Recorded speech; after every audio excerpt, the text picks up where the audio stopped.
Good evening, Canby. Welcome to the May 17th regular city council meeting. If you please stand for the invocation and the pledge of allegiance, please.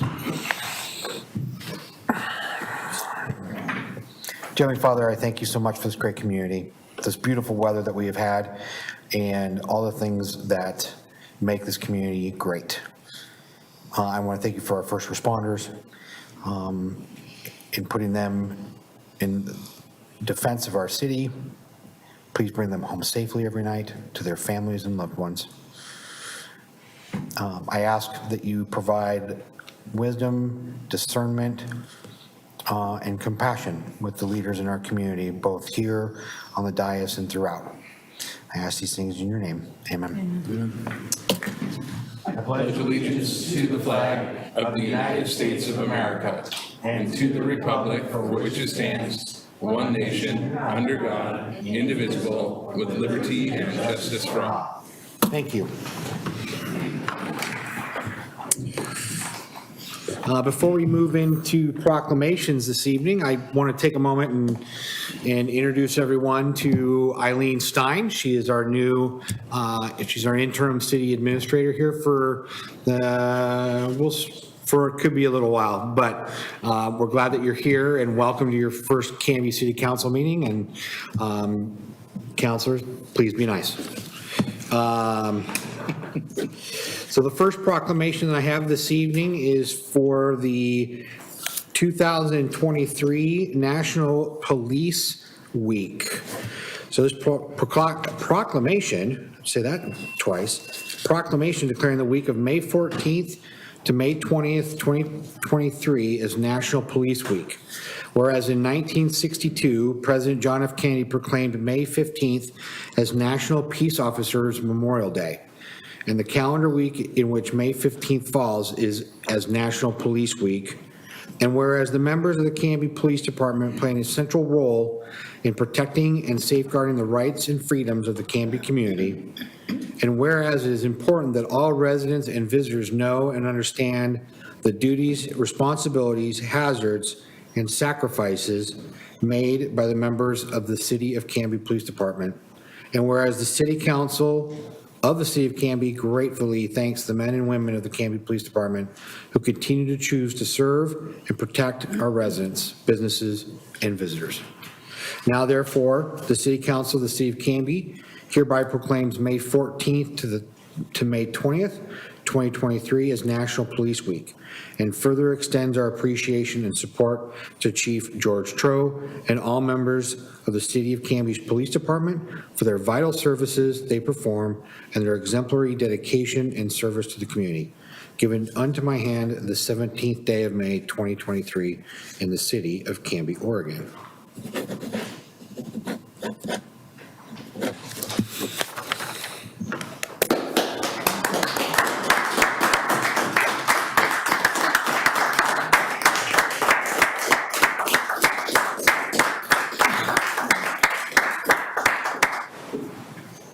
Thank you, Mayor. We appreciate it. Thank you, Councilor. Yeah. You want to say a few words? I'll say yes. Thank you. This is a great community to work in. We have great support from our citizens, great support from the council, but really it's the men and women of the Canby Police Department that keep our city safe.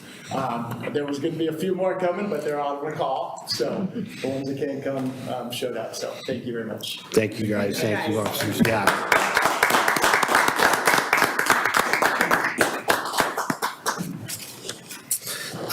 The second proclamation is declaring the week of May 21st to the 27th, 2023 as National Public Works Week. Whereas public works professionals focus on infrastructure, facilities, and services that are of vital importance to sustainability in resilient communities and to the public health, high quality of life, and well-being of the people of Canby. And whereas these infrastructure, facilities, and services could not be provided without the dedicated efforts of public works professionals who are engineers, managers, and employees at all levels of government and the private sector who are responsible for rebuilding, improving, and protecting our nation's transportation, water supply, water treatment, and solid waste systems, public buildings, and other structures and facilities essential for our residents. And whereas it is the public interest for the residents, civic leaders, and children in Canby to gain knowledge of and to maintain an ongoing interest and understanding of the importance of public works and public works programs in their respective communities. And whereas the year 2023 marks the 63rd Annual National Public Work Week sponsored by the American Public Works Association. Be it now, therefore, I, Brian Hodson, do hereby proclaim and designate the week of May 21st to the 27th, 2023 as National Public Works Week, and urge all residents to join with representatives of the American Public Works Association and government agencies in activities, events, and ceremonies designated to pay tribute to our public works professionals, engineers, managers, and employees, and to recognize the substantial contribution they make to protecting our national health, safety, and quality of life. Given under my hand the 17th day of May, 2023, in the city of Canby, Oregon. And then I believe Jeff is here to accept this.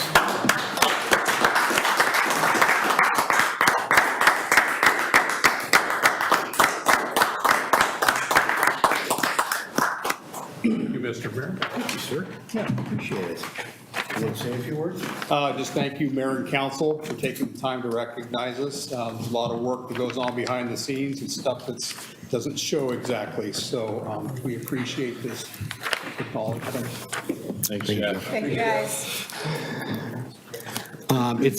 It's nice, and I think it's important that we do these proclamations, especially for our different departments in the city. And I know that our police officers, both, throughout the department, do a tremendous job in keeping Canby safe. We've been, as long as I've been mayor, we've been one of the top 10 safest cities in the state of Oregon, and I attribute that to the men and women of Canby PD, so I really do appreciate that. And Jeff, please take back to the rest of the Public Works team our appreciation. It's not always a lot of thanks in the job. It's often very dirty and very messy. But like the proclamation says, somebody's got to help keep the lights on and the water flowing when I turn on that light switch and turn on the faucet in the morning. So I really do appreciate our Public Works team and all the things that they do. So thank you to them. Please share that thanks. And Joe and I were just talking today. We're going to figure out, we'll bring donuts to the police department and we'll do something nicer for Public Works. I'm just kidding, you guys. But thank you both. I thank all of you for the hard work you do to keep Canby a great city. So thank you.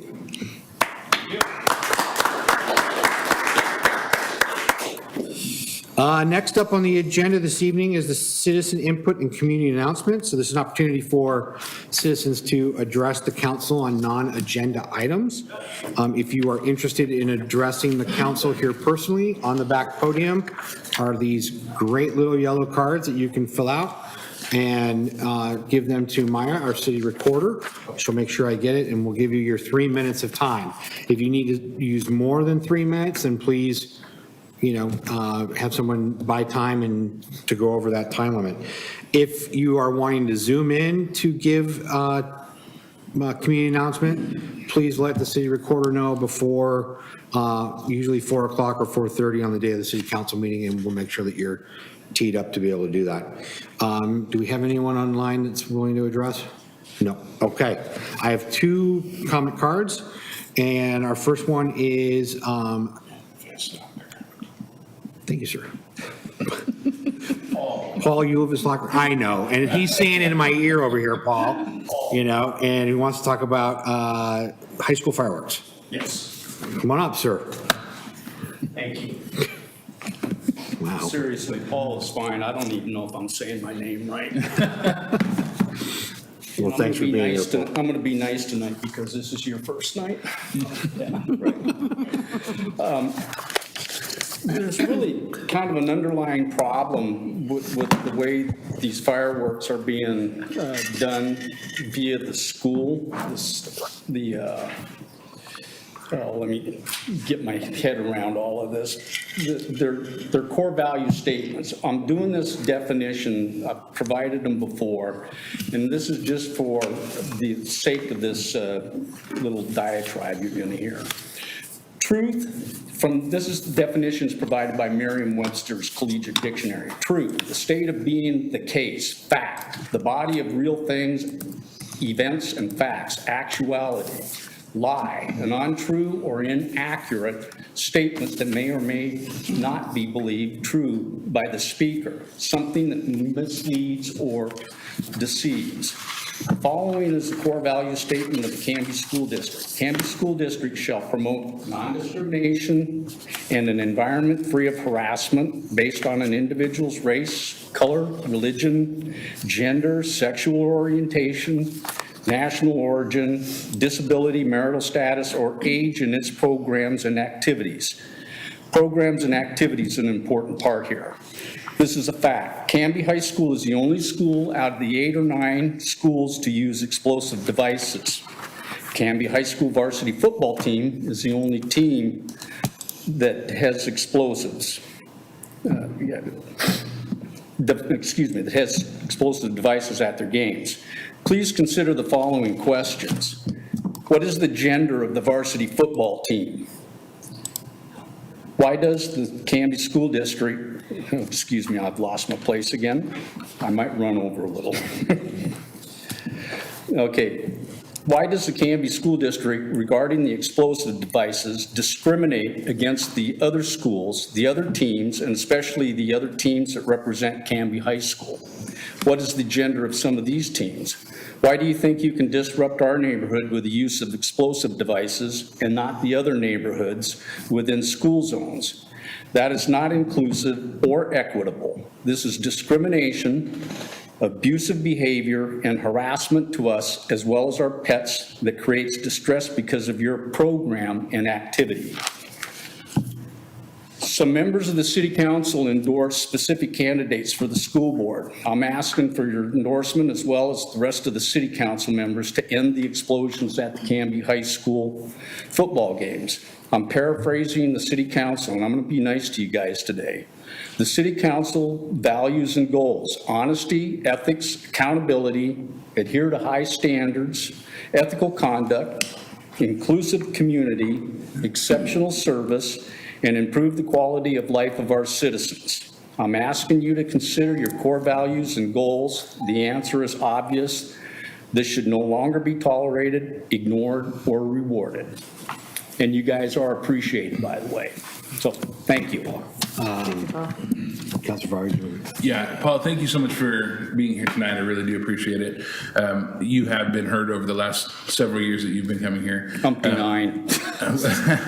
I don't know if you realize this last fall, Canby High School did not use any explosives during the football games. No, they and did. They did not because they actually no longer are able to due to the turf infields. I was speaking with Tom Scott, who's on the school board and was the one who donated the fireworks when he owned Western Fireworks, and he was telling me the reason that they stopped doing them this year was because of turfing the infields of the baseball fields, so they no longer have enough room for the fireworks to fall. So we're done? It's from my understanding. There were none last. They're done. They did not use them this last fall. Yeah. And I was at all the games. Our board So, plays, they didn't have them. Yeah. So anyways, I just wanted you to know that. Well, thank so you. that you have that comfort of knowing Tom Scott, who had donated the fireworks, is no longer What was the donating them. fireworks? I knew I was coming out. I had surgery that year, Sure. laying on my couch recouping. Yeah, yeah. And one explosion from the football game came or somebody blew one It off. may have been from somewhere else, but it was, from my okay. understanding, it was not at the football games because of turfing of last summer. They turfed those baseball fields, and they no longer are safe to let those off, from my understanding. But and Well, I was at the games, and I know that they did not let them off. So anyway, Councilor Patton, just wanted to share that with Councilor you. So I just want to let you know, I will contact Chair Noggenheimer as the liaison to the Canby School Board. I was going to ask if you. Can you please turn on your microphone, Mike. Councilor Patton? Thank you. There we go. So anyways, as the liaison to the Canby School Board, I was going to ask if you have chatted with the school board recently about this. Like attended a school board meeting and talked to them? I have not, because in my world, it doesn't make any sense for me to go to talk to the school board when the city council is the one that gives permission for That's this great. going on. Okay, that's great. But I'd be happy to talk to anybody if they're willing to listen. And these explosions don't need to happen. The kids still, yeah, that's proper language. They're kids. Yeah. They play, they do their games. I hear the cheering. It's great. I love it from my house. Sure. So- I just want to let you know, I will reach out to Chair Magenheimer, who is the chair of the school board, and get clarification if they are or are not using the fireworks, and then communicate that back to this group, who then can get it communicated to you, whether that's happening or not, if that works. And just as a point of, I guess, fact, I believe there was a time where they were also used at a graduation or something like that. Correct. And so you might ask if there was an intent to maybe not do games because of the turf, but maybe if there was going to be an intent. And then we could share that with him so that you would know in advance if fireworks were to be used at any other event. And again, compromise, if the explosions go away at the football games because they're random, and being a person that suffers from certain things, it's just god-awful. And I don't like what it does to my pet. Graduation, I can live with it because it's a specific time, it's one thing, and most of the people that go to high school might get a chance to be a graduate, whereas the others is just specific to whether you're a team member or not. So I could support that. Okay. If you would do me a big favor and reach out to me as soon as possible with that language, because if it comes back negative, I'm going to keep plugging here. And then I'd really like not to. Sure. Council With the President. support of the council, by the way. Thank you, That'd Mr. be nice. Mayor. I was actually just going to piggyback on what Councilor Barwig said, because I also attended the games, as you attended most of them as well, because we have a boy who plays. And there is disappointment that the booms weren't happening, because it is a fact that because of the new infield, they're not doing them there. So they probably won't do them for graduation since it's held outside. But I did actually observe in my own experience some distant fireworks being held in the neighborhood. We can't control that. Right. Well, we can. George, you heard that, right? Okay. So there you go. That's all I can offer is there were some fireworks being done, but it wasn't on school property. I have a neighborhood that's full of it on the 4th, and it's like it's a day that I can go bury my head. Thank you very much. Thank you, Paul. Thank you. Mr. Mayor, just one more comment. I just asked Superintendent Aaron Downs, and he did confirm they did stop this control. Okay. Okay. There we go. There you go. You're off the Now hook. you know. Yay. So it's done. It's over. Yay, thank you. Thank you. I go home now. Next person for citizen comment is Greg Perez, talking about community.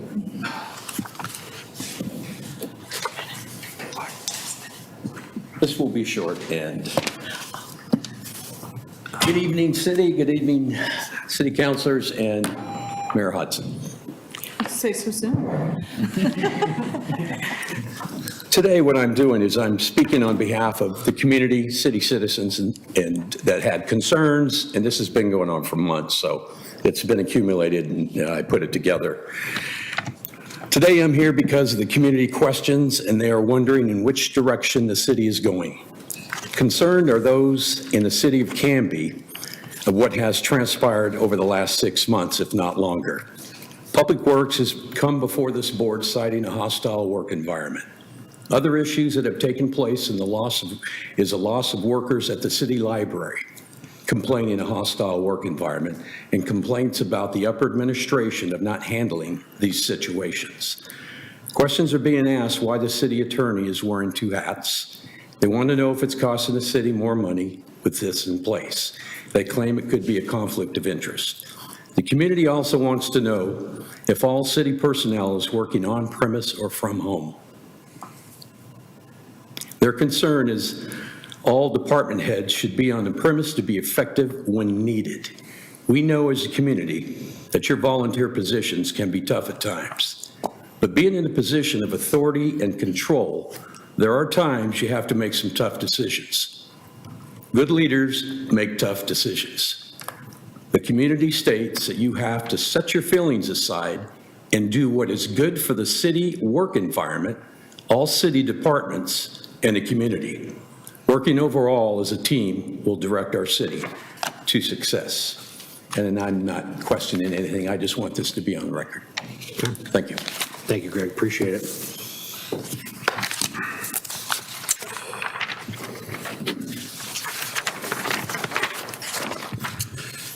Next on the agenda this evening is approval of the consent agenda. Mr. Mayor, I move that we approve the consent agenda that includes the minutes of the March 1st, 2023 Joint Planning Commission and City Council work session and regular City Council meeting, and the approval of the off-premise OLCC application for King's Farm to Table located at 241 Northwest 2nd Avenue. I'll second. Motion's been made by Council President Hensley and seconded by Council Varwig to approve the consent agenda, which includes the minutes of the March 1st, 2023 Joint Planning Commission and City Council work session and regular council meeting, and the approval of the off-premise OLCC application for King's Farm to Table located at 241 Northwest 2nd Avenue. Any discussion or comment? Seeing none, all those in favor? Aye. Anyone opposed? Carries 4-0 tonight. Next up is resolutions and ordinances. We have quite a few of those this evening. So the first one is considering resolution number 1382, the adopting the revised draft park naming policy. And I'm just not here, but Joe? Yeah, I can handle that. This is a resolution for you to officially adopt the revised draft park naming policy. This got vetted through the Parks and Recreation Advisory Board, and they are in favor of it. And so it's now in front of you to officially adopt it so that it can be the new policy for when they look at naming parks. Perfect. Thank you. Any questions for staff? Do you have a question or you want I to? was going to make a motion. but I don't have a Question for staff? Not question for staff, just a comment as the Park Advisory liaison. I sat through this several times with the Park and Rec Committee. They've done an excellent job on this and supported 100%. With that, I'll make the proposed motion. I move that the council approve resolution 1382, a resolution adopting the revised park naming policy as submitted. I guess I'll second. Okay. Motion's been made by Councilor Davis and seconded by Councilor Varwig to approve resolution number 1382, a resolution adopting the revised park draft naming policy as submitted. Any discussion? All right, all those in favor? Aye. And that passes 4-0. Mayor, Yes, sir? thank you for getting this on the agenda. Nope, and I appreciate the park board understanding the delay and Yeah, thank getting it you. there, but yes, glad to get it on there.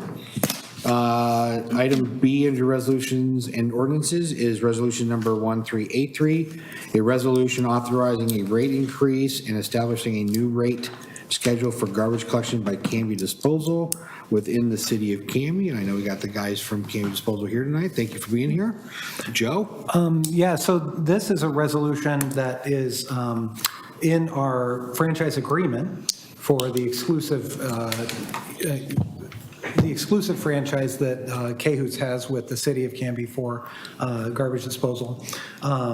It calls for them to come and ask for any rate increases annually to come in front of you guys as close to about May 15th as possible, so that the rates could then go up on July 1. So they are here. There is in our franchise agreement a methodology that is laid out that the gentlemen have attempted to follow. And so they are asking, it is in the franchise agreement, it's a shall, unless they're asking for a special rate increase. The adjustment that is laid out per the calculation in the franchise agreement is a shall. So if they're asking for that amount, that is something that is contracted. So, and that's the expectation on this particular item, although there are in conversations with Counselor Padden specific. There may be some other questions that the council has, and I see Counselor Varwig also signaling. So if you want to invite the gentleman up to kind of to talk about their proposal, and then if you have any questions for them, I will be here with the actual franchise if there's questions legally speaking. Great, thank you. Gentlemen.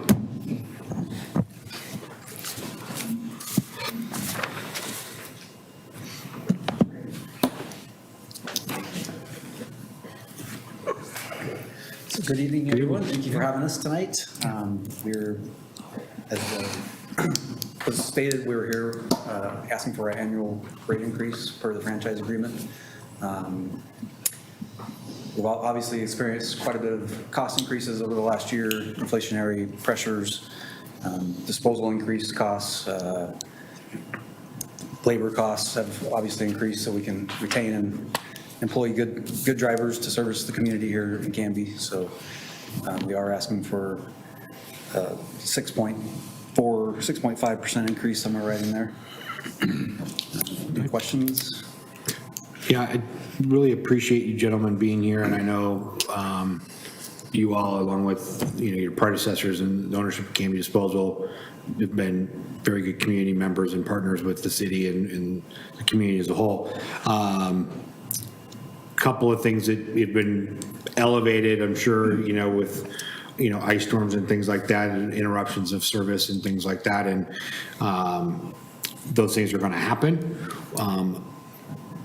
I guess what I'm looking for from you all is maybe like some key learnings with that situation and how in the future, those can be mitigated so that, I'm sure your guys' phones lit up often and frequently and, very much. And I know that many of us up here had the same or similar conversation. So, I just wanted to kind of maybe have you guys shed some light on that. Sure, yeah, and appreciate you bringing that up. It was a challenging winter by all means for a lot of us. And I'll be the first to say that we made a mistake and didn't operate in Canby, and we'll own that. In our industry, it's a challenging situation at times because not along the lines of is there snow in Canby, but is there snow at the disposal facilities where we, have to take the trash to. So we did have some challenging decisions to make. I think that we as a company could have done better on a decision that we made in Canby not to operate when the snow wasn't in Canby. At that time, we did speak with Councilor Davis and former City Administrator Scott Archer as well, met with them and talked about our challenges, but I can say with confidence that is not going to repeat. I appreciate you mentioning the previous ownership. We've acquiring a company the size of K-Hoots with multiple locations and a lot of employees has been challenging, to say the least. Not making excuses, but I think that's some of the reality of buying a business right after post-COVID. But by all means, I appreciate you bringing that up, and we're going to do a better job of that going forward, especially in those snow and ice storms. So appreciate that. Yeah. Councilor Farmer.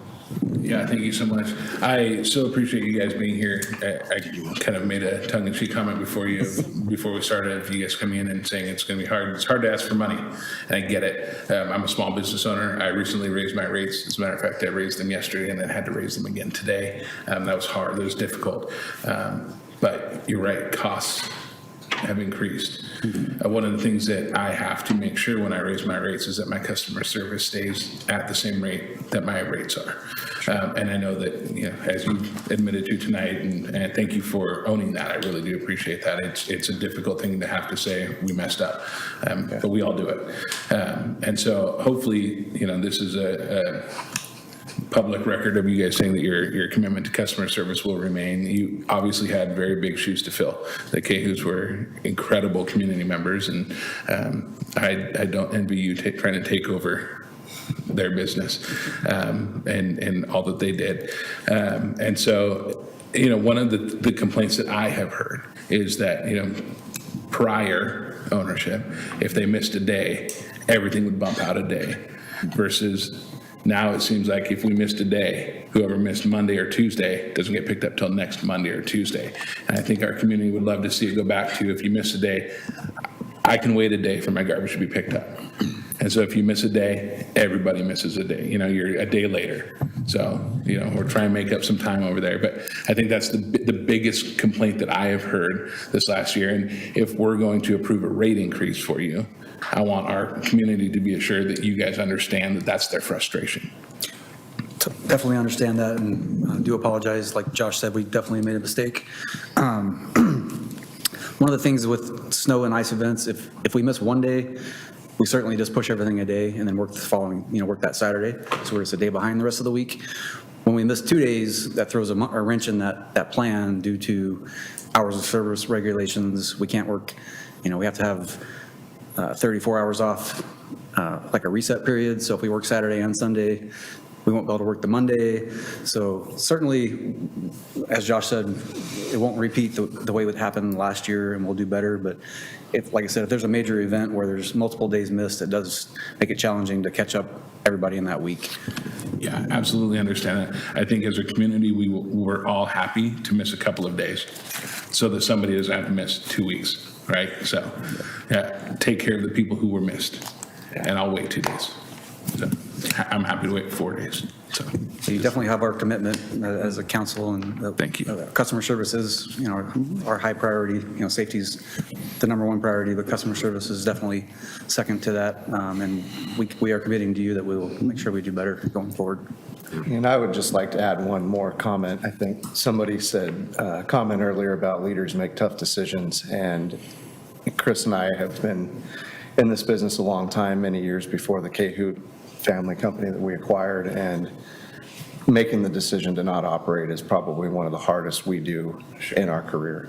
It impacts so many people, not only the community, but our team, our disposal facility, so it is a difficult one. So we appreciate the comments and glad that we can have the discussion with the council and the community. So I would like to reiterate that. It's always the hardest decision ever to make. We get out 2:30 in the morning, we're driving around the roads trying to figure out, okay, can our trucks safely do this or not? And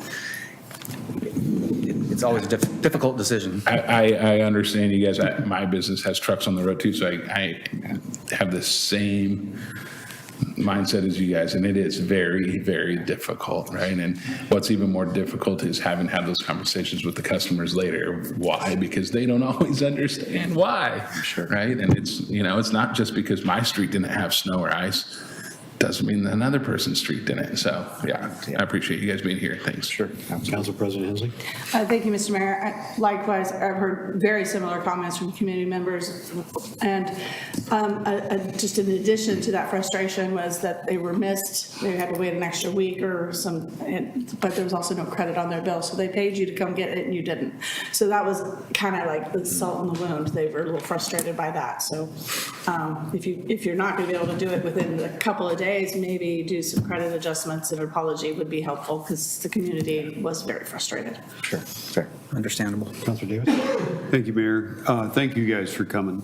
And they did reach out to the city administrator and myself at the time that this happened, and took full ownership of it. And I really appreciate that. And I do know that you guys have a tough decision, but I do also appreciate you looking at safety too, because of the fact that if by chance you made a decision to drive a truck that day and it did pile into somebody, we'd be hearing that side of it too. So I think that safety is very important as well. So those are tough decisions. The other thing is I appreciate how you've picked up on a lot of the activities that the Cahoots were doing, like Shred-It Day. Mm-hmm. And I know 2 years ago we had a Shred-It Day, and the shredded truck, the old shredded truck from Cahoot broke down. These guys brought a truck from Vancouver to continue the shred it. So they could have very easily just stopped it at that point, but they actually brought a truck from Vancouver to continue with the shred it. And a great job again this year with the Shred It Day. So thanks for what you do. Thank you, Councilor Davis. Councilor Patton, and you got something else? Yeah. Yes, so I echo many of the things that the other counselors have mentioned regarding the ice storm, but I would like to elaborate a little further. In your customer service, I've been a Canby Disposal customer now for 12 years. And you've owned the company now for 2 or 3 years? 1.5. 1.5. I have got to tell you that trying to deal with your customer service is like trying to give yourself a root canal with a hand mixer. It is painful. The chat bot, which I used during the ice storm, made me want to gouge my eyes out. And then I never actually got a chance to talk to a real person a week after this whole thing happened. And then afterwards, I got an email from a representative from your company saying, oh, by the way, we're sorry, we think you may have been missed on a previous email to let you know that you can just put an extra bag of garbage out by your current can, and we'll pick it up during your regular pickup time. I understand that problems are gonna happen, but it makes the city look horrible, okay? I've also gotten calls from members of this community, not just about the ice storm, but about their normal pickups not occurring, and then there being delays in those trucks coming back to empty out those cans. So, in preparation for this, I've done a little research. My question to you is, did you bring a copy of your franchise agreement with you tonight? We did not. I have a copy of it because I'm going to be referencing some of these pieces. Here you go. Thank you.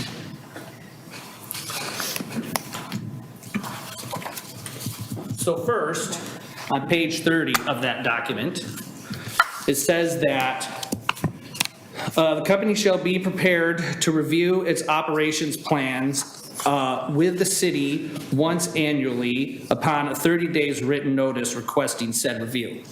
I will be recommending at the end of this conversation that we initiate this clause in this agreement. Not in an effort to try and cancel it, but an effort to try and make things better. If you go to page 41 of that document, there is a section that pertains to a contingency plan. I foresee the contingency plan being something that the city has on file that can be used in an effort to help communicate things like this when there's problems. It says the company shall submit to the city or on or before the commencement date of the agreement a written contingency plan demonstrating company's arrangements to provide vehicles and personnel and to maintain uninterrupted service during breakdowns and in case of natural disasters or other emergencies, not including a labor dispute, including the events described in section 12.4. I have done some asking around the city, and it appears that there is no copy of this contingency plan on file at the city. I think it might be good, considering this original agreement was entered in like 2010, that you folks work with the city to create a more comprehensive contingency plan for situations like this. If there is a contingency plan on file at your place, it'd be great, I think, to get it to the city, but I could see where after a decade, it might be time to update that plan. Fast forwarding to page 47, actually I'm gonna hold off on 47. We're gonna talk about company office. So on page 50, it says, this is line 21 on page 50 of that document. Company shall have a representative answering the telephone or voicemail service available at said after-hours telephone number. I think we might need to look at that and review that, because that to me means that when I call your office, I shouldn't be getting a recorded message right during regular office hours. So I think we might need to look at updating that to make it more relevant to your phone tree. Below that, it says complaint, documentation, and response. Line 52, company shall log all complaints received by telephone, and said log shall include the date and time the complaint was received, the name, the address, and telephone number of caller, description of complaint, employee recording complaint, and the action taken by company to respond to and remedy the complaint. All written customer complaints and inquiries shall be date stamped. when received and shall be initially responded to within 1 business day of receipt. I think there's a problem there. I'm curious if you have this call log and this complaint log at your office. Do you know if you have this? We document everything in our routing software called RMO, so. Okay. As far as a actual log, I cannot say if we have that or not, but Okay. it's all documented in our system. So to go along with that, it says the daily log of complaints concerning the collection of of solid waste and such shall be maintained for a minimum of 24 months and shall be available for view by city during business hours and at no cost. Is it possible for you to provide us with a copy of this 24 months worth of complaint log so that we can get a better understanding of how the complaints have been tracking there for you folks over the last 2 years? Yeah, I think to Chris's point, we document everything in our billing system. To look back beyond the date that we purchased the Cahoot family companies, I don't know that I can speak to that without looking and verifying first. But certainly hear your concern on the complaint log and being able to provide that per the franchise agreement, so. Okay, excellent. The next part is, do we have so in here, there's a section that says, on page 51, line 22, upon execution of this agreement, the company shall designate in writing a government liaison who shall be responsible for working with the city administrator and or city's designated representative. Do you have a specific representative for us here or not? Yeah, that would be me. That's you. Okay, great. I think it might be good just to make sure that that is in writing now that we've had some turnover in our city administrator, that we have that on record. The next section on page 63 is regarding a performance hearing. Annually, the city may, but is not required to hold a public hearing on or about 90 calendar days after receipt of the company's annual report. We're going to get to an annual report here in a little bit.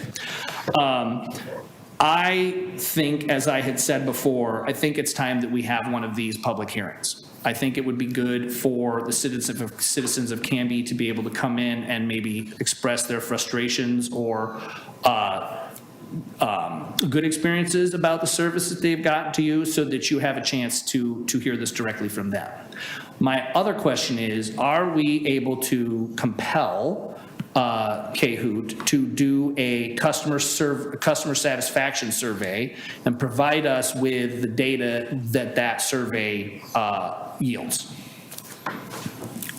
If it's not in the contract, I believe that the contract language calls for them to not only do quarterly reports, but an annual report, and as part of those, to have any complaints or any lapse of services in those. So if that's an extra thing that they're willing to do, you can ask them to do it, but it's not in the contract to compel it. Okay. I'd love to see you do a customer service survey and get a base point of where we are at today, and then see what that is in a year to see if we're making progress towards, making things better for the citizens. Let me just see, 5 calendar days after receipt. Okay, so the next section is regarding these reports. Do you currently provide annual or quarterly reports to the city regarding your service? I was just thinking that as you were speaking, Councilor Patton. We have not since we took over the contract. Okay. Do we in other municipalities and areas? By all means. Okay. We have, so. So with that, I will just bring your attention to page 68, line 8. It says quarterly reports shall be submitted no later than 45 calendar days after the end of each quarter. Quarters end on September 30th, December 31st, March 31st, and June 30th. Annual reports should be submitted before September 30th following the end of the rate period. And I will just let you know, and I'm not asking for this to be activated, but in section, on page 87, lines 1, section D, as far as timeliness of submitting to the city these reports, for a quarterly report, for every day that the report is late being turned into the city, it is a $100 a day fine. And for the annual report, it too is a $100 a day fine. I would hate to have a clause like that activated because you have missed that in review of this particular franchise agreement. I'm fairly certain we provide the quarterly reports and the annual reports as far as tonnage goes. The complaint summary, I'm not positive that's being done, but I'm fairly certain the quarterly reports and annual reports as far as tonnage have been submitted.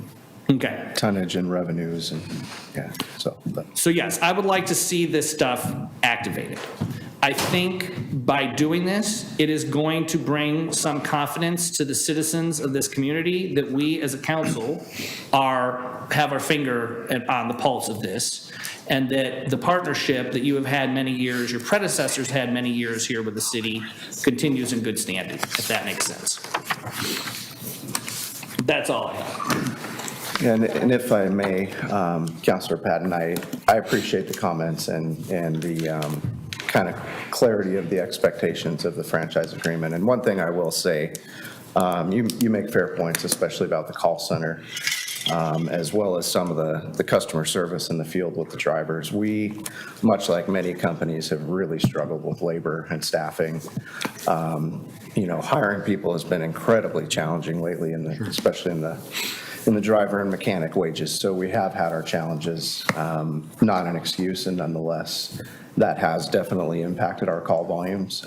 We have worked quite hard to get those corrected, including hiring additional staff above our normal headcount to try to dig out of that hole. But your comments are very well heard and definitely concerning to us as a company and as leaders running the Cahoot family company. So I did want to mention that. And the other thing, again, I started with appreciate the clarity of the expectations. Sometimes when we take over new contracts with cities and counties, we're unsure of that previous reporting or how that looked. We should have done a more thorough review of this and met with city administrators to determine what those expectations are, or if there had been precedent set with submitting those in the past. So I just wanted to make those comments and, again, hear your concerns, and they're very valid. So. Excellent. And there was one thing I missed, just real quick. In there, it specifically mentions that the Canby Cleanup Day will be a particular time of the year. And I know it was brought to my attention that you had come to the council before and asked for some changes to that because it makes the city look trashy and it's extremely expensive for you. I think, but it doesn't sound like that. Oh, wait. Jason, I believe that was the prior owner that. Oh, that was the prior owner. So let me bring it up then again. So apparently that was requested, but there was nothing really put in writing to that effect of that change of the franchise agreement. I think it might be good while we're cracking this open and dealing with some of this stuff that we sort of codify that language.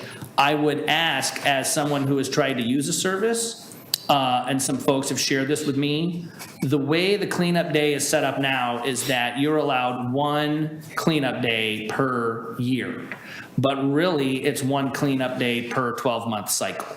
And what I would really like to see for the citizens is it change to per calendar year. In my scenario, I was helping a neighbor deal with a fence. And so I did the first part of it in the fall. And then the next spring, I did the second part of it. And then I had to get clever with using my neighbor's cleanup day because I was not allowed to use my annual cleanup day until that following fall. I think it might be nice for the citizens to be able to have a little more flexibility in when that cleanup day can be used. And that's the last of my comments.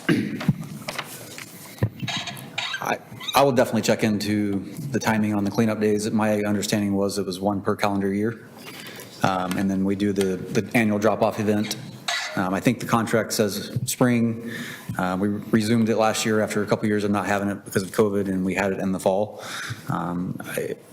I'm certainly more than happy to have it in the spring if that's what the council would like, but We did have it last November, and we plan to have it this October again for the annual drop-off event. And I will definitely get some clarification on the personal cleanup days as far as what the timing of how we're administering, how the customers can use it. But to my knowledge, it's once every calendar year. Okay, when I called and finally got a hold of somebody in customer service to schedule it, they denied me from doing it again the next year because I had to wait 12 months is what they told me. Yes, so like I could not, because I had scheduled it in September of that year, the previous year, I couldn't have another cleanup day until September or later of that next year. Okay. Definitely get some clarification on that for you. Awesome, thank you. Yes.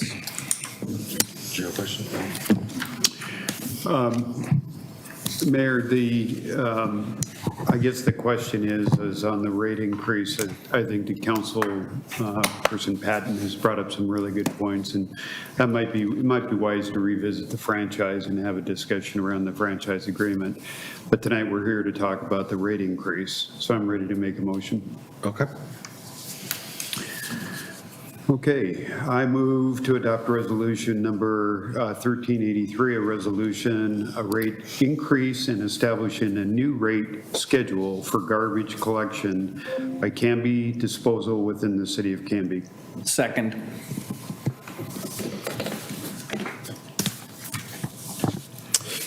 Motion's been made by Councilor Davis and seconded by Councilor Patton to approve resolution number 1383, a resolution authorizing a rate increase and establishing a new rate schedule for garbage collection by Canby disposal within the city of Canby.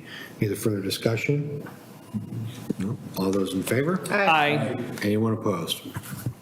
That carries 4-0. Gentlemen, thank you for being here this evening and hearing the feedback that's been presented. And I will work with city staff to discuss, the changes to franchise agreement and what that process would look like from our end, and work with you all to make some of those pieces happen. Yeah, thank you for having us tonight, and I'll just end with, we are committed to continuing to be a strong partner with the city of Canby. As you mentioned, big shoes to fill with the Cahoon families, but Chris and I are committed to doing that and continuous improvement. So you have our commitment that we will work through these things and address your concerns. So thank you, guys. Appreciate it. Thank you all. Appreciate it. Oh, really? Okay. No, it's no problem. I didn't want to be like late rambling all that stuff off and not have you something to go from. Our next resolution is number 1384, a resolution adopting the updated city council goal and priorities. So back several months ago, the council did a work session. I want to say retreat, because the retreat usually involves sun, beaches, and free drinks with umbrellas. So it was a work session to revamp and revisit some of our goals and objectives as a city. And we brought in a facilitator to help us get to what I think is very well fleshed out and detailed goals and whatnot that will carry us through this year, and will hopefully just enable us to do some tweaks going into next year. So we do keep a laminated copy at each place here at the dais, and so once we approve this, we will update that copy and make sure that a freshly minted copy is here at the dais for each one of us. So any questions or comments about what's being handled here? Yes, Councilor Davis? Yes, I fully support and good work by our consultant that helped us put together. Nice work by the council and the administration as well. Just a few questions, and maybe Joe can check into this. He was here, but under goal 1, I would have thought for sure that we put in there that would the bi-monthly financial reports. I know we have the mid-year fiscal year report and budget, but I thought we also put in there, asked that the bi-monthly financial reports be put in there. But that's okay, because we are receiving them, we get them, but I thought we were going to talk about fiscal accountability or stability on this. Other than that, that's the only one I found looking through the document. Any other? If, just to answer, so, because one of the things, once you guys adopt that, we want to make sure that we, codify it and have it for you guys and for our drop-down list for staff reports and everything else. So if that is the majority here's desire to make sure that that's also codified on there, we can easily do that. With adoption of this and just with the mindfulness of what you're saying, we can put that in your goals and then they can be in front of you. Yep. Because they're your goals and we want Yeah. to do what you guys want to Yeah, get done. thanks, Joe. Yeah. Yes, thank you. Sounds like there's an affirmative to add that in. Yeah. Any other comments? No, I know, it's on. Yeah, I'll make a motion. Okay. I move to pass Resolution 1384, a resolution adopting the updated city council goals with the addition of fiscal responsibility as one of the goals. Okay. Second? Thank you, Councilor Patton. Motion has been made to pass Resolution 1384, a resolution adopting the updated city council goals as amended. Any further discussion? All those in favor? Aye. Anyone opposed? 4-0. Next up is ordinance number 1598, an ordinance authorizing the interim city administrator to amend the contract with First Transit Incorporated of Cincinnati, Ohio, increasing service hours to expand the Canby Loop and provide both first and second liability insurance. Mr. Lindsay, and I know Mr. Woods is here to enlighten us as well, because you know how much I love when staff is here, that I can have them come up front and do their presentation. What up, Todd? Every councilor's got their thing. Jason is exhaustive with, franchise agreements, and I like Afraid to staff sit here with the contract. No, I had fun digging into that. I bet I'm you gonna have to did. start doing Do you this have more my often. contract sitting there as well? I have not done I bet you that. Todd's got a few transit contracts to dig into. Just dig through that. I put you on the spot with the size of the buses last time, so I'm giving you a pass this time. So this is just the second reading. Again, the CIS decided that they would no longer cover a contractor operating any of the city vehicles. Thus, we had to get first liability from contractor, which means we pay the contractor for the insurance. So sort of a roundabout way of doing the same thing. And then the other is the expansion of the Canby Loop. Our current contract, of course, has a set number of hours and a not to exceed amount, and the Canby Loop adds additional hours and additional not to exceed amount for Saturday, which will begin in September. So this just amends that contract to allow us to do those things. Mr. Mayor, I move to adopt ordinance number 1598, an ordinance authorizing the city administrator to amend the contract with First Transit Incorporated of Cincinnati, Ohio, increasing service hours to expand the Canby Loop and provide both first and second liability insurances. That was second. Motion's been made by Council President Hensley and seconded by Councilor Varwig to adopt ordinance 1598, an ordinance authorizing the interim city administrator to amend the contract with First Transit Incorporated of Cincinnati, Ohio, increasing service hours to expand the Canby Loop and provide both first and second liability insurance. Roll call vote.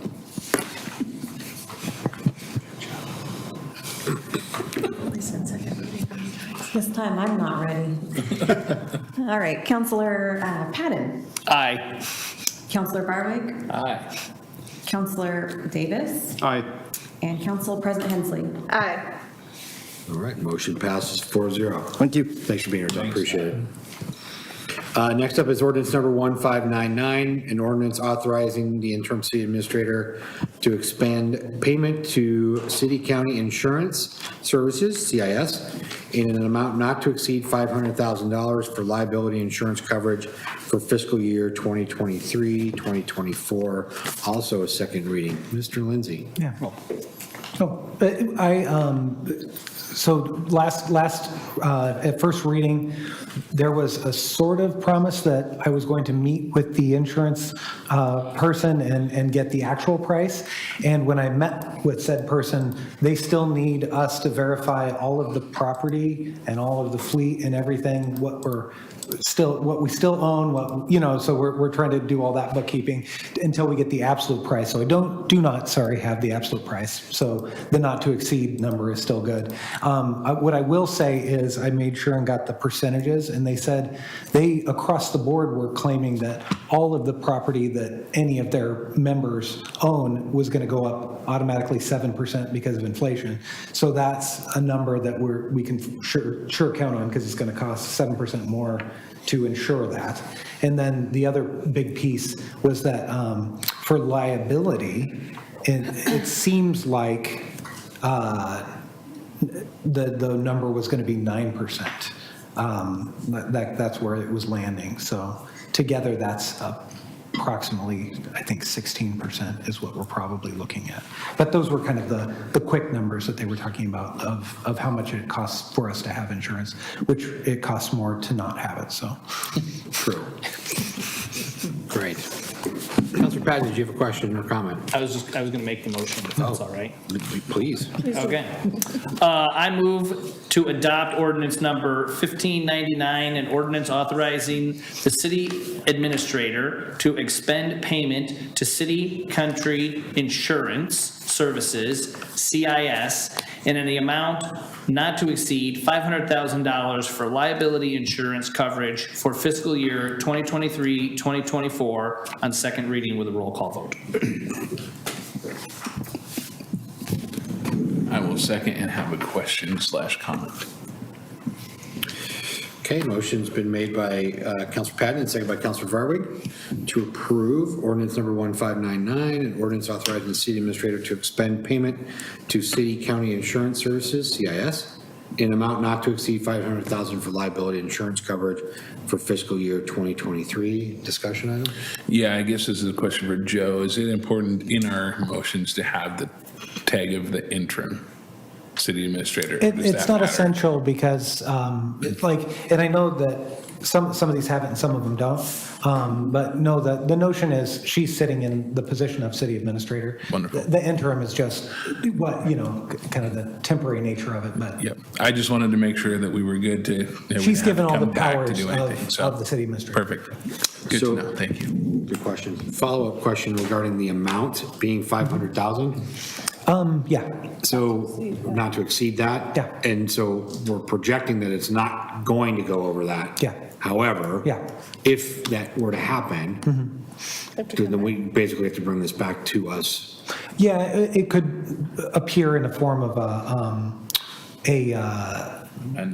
well, we can amend a contract up to 25% legally. But so that can happen, but then you would also see it as a form of a supplemental budget eventually, because it would be a bigger expenditure than, if that makes sense. Nope, it does. Okay. Great, thank you. Yeah. So roll call vote. Counselor Patton? Aye. Counselor Varwig? Aye. Counselor Davis? Aye. And Council President Hensley? Aye. Passes 4-0. Ordinance number 1600, an ordinance authorizing the city administrator to expend payment to Safe Corporation in the amount not to exceed $94,274 for workers' comp coverage for fiscal year 2023-2024, also up for second reading. Mr. Lindsay. And this is our second part of our insurance, which is our workers' comp. So CIS stopped doing this a few years ago, so we had to go safe. This is a hard and fast number that they've given us.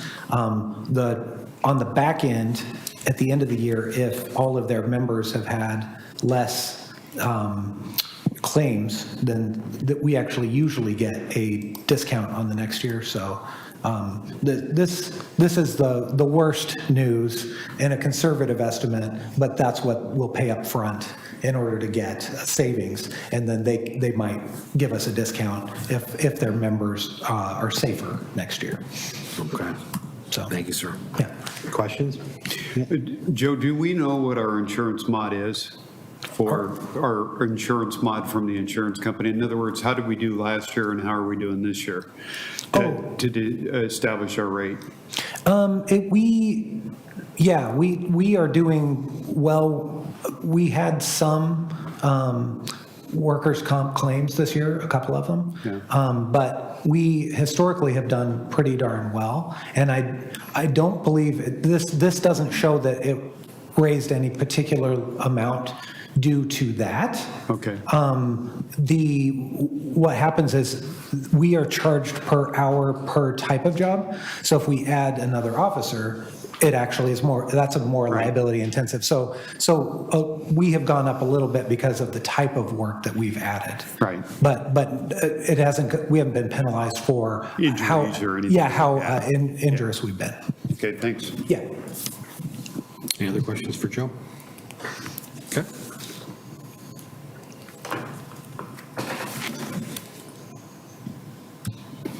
All right, Mr. Mayor, I move that we adopt ordinance number 1600, an ordinance authorizing the city administrator to expend payment to Safe Corporation in the amount of $94,274 for workman's comp coverage for fiscal year 23-24. I'll second.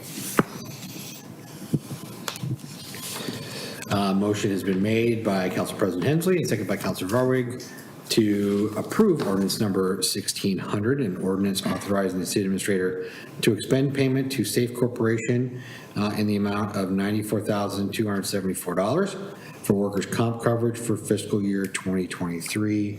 And that is for a second reading. Any other discussion? This is a first reading. No. Yeah, second reading. Second reading, it'll be a roll call vote. Oh, sorry, you're right. Okay. Any other discussion? The only comment I will make is that I'm glad that somebody made a motion, because if we deny it, there's a lapse in coverage Yeah. until we find another one. So that really does create a problem. So thank you for Council President Hensley and Varwig making the motion and seconding. I don't flipped want the a page. gap in This our, one's first. our insurance, so. No, we don't have that. Roll call vote, Maya? Counselor Patton? Aye. Counselor Varwig? Aye. Counselor Davis? Aye. And Council President Hensley. Aye. Great. Our next ordinance this evening is number 1601, an ordinance authorizing the city administrator to enter into a 6-month service agreement with Janiking for $52,860. And this is the first reading of this ordinance. There you go. Mr. Lindsay. Yeah, so the kind of the history of this is we've been with Janiking for the about last 6 months. They were a contractor we found because the city suddenly found itself in need because of a matriculation of one employee, and then the other one actually got hired on in a different capacity. And so this was somebody that in a stopgap moment, we had to contract out. We are pleased with the service as a city, and so we are now, we've gotten 3 bids to extend that service for another 6 months so that we can go up for a full RFP. So under Oregon law, if it's over 150,000, then we have to go up for a full RFP. And so what we're trying to do is we did another smaller procurement at this level. We have to come to you because it's technically over 50,000. The original one wasn't, and so that's why you didn't necessarily see that. But this one is, and it's just as well to see it so that we can tell you that our intention is, if we seal this up for the next 6 months, we will use that time to go out for a full RFP so that we can have a longer term, continuity in our contracting for this service. But we have gotten the 3 quotes according to Oregon law. And, we're just asking that you allow for this level of expenditure so that we can get our ducks in a row to have an even longer contract with whoever prevails in that process.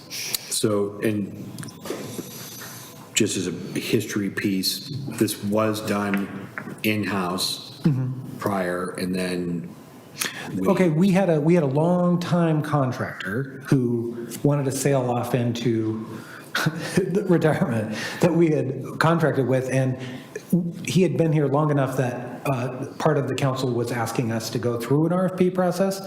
In that process, there was a proposal to actually do it in-house.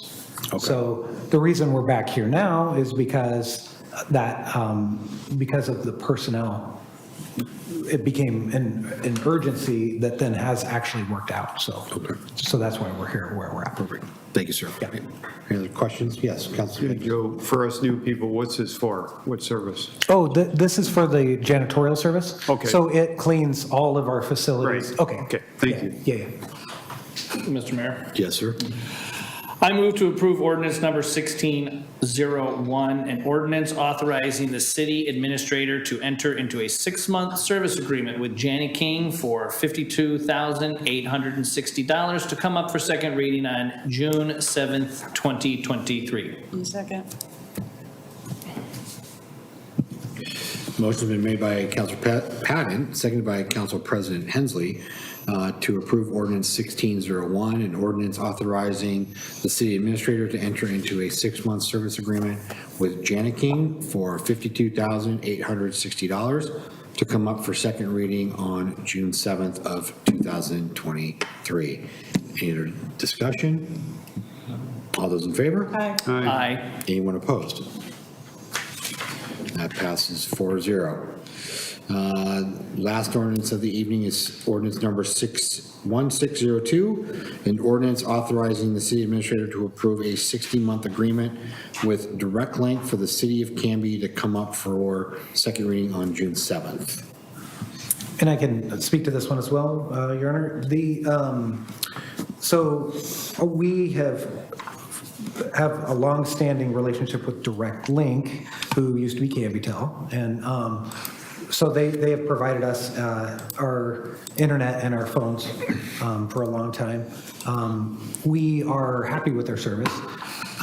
When we looked to extend this for 5 years, we did the public procurement process. We got 2 other quotes, and price isn't the only thing, but this, we actually are ending up getting a good deal here, and we, I believe, are getting some new phones through it as well. And then this is one of those situations where continuity of service is actually really important too. So we're kind of putting that all together in a package where it comes in under $100,000 for the 5 years. So we're at the intermediate procurement process, and so we did get those 2 other quotes, but we are just asking that we're sticking with Direct Link at a good price. Perfect. Any other questions, comments? Yes, Yeah, so if I'm looking at this correctly, so we were paying 33,000, now we're gonna pay 19,000? So is this a cost savings? Yeah, That's 5 years? I believe that there is some cost savings. I think there was some negotiating around the type of service and the phone service and the internet service, so. So do we know if our service is gonna remain as good or better than what we had? I believe it should be as good or better. Okay. Yeah. Well, in that case, Mr. Mayor, I move to approve ordinance 1602, an ordinance authorizing the city administrator to approve a 60-month agreement with Direct Link for the City of Canby to come up for second reading on June 7th, 2023. Second. Motion's been made by Councilor Varwig and then seconded by Councilor Davis to approve ordinance number 1602, an ordinance authorizing the city administrator to approve a 60-month agreement with Direct Link for the City of Canby to come up for a second reading on June 7th, 2023. Any other discussion? All those in favor? Aye. Anyone opposed? Seeing none, that passes 4-0. Next on the agenda is, we have a couple of new business items. The first one is the discussion regarding Sole Source Outdoor Fitness Court. And I'll let Mr. Lindsay fill us in on that. Okay, so this is in front of the council because it really is a public contracting question, but it's one of what the council is willing to find. So this is the court, sport court or fitness court that came in front of you a few months back, and there was a grant that was sought that some people were calling it a discount. but that this was part of the National Fitness Coalition. And so this is an apparatus that has appeared in other Oregon towns, and those towns have gone through a public procurement process that found that this was a sole source of this particular type of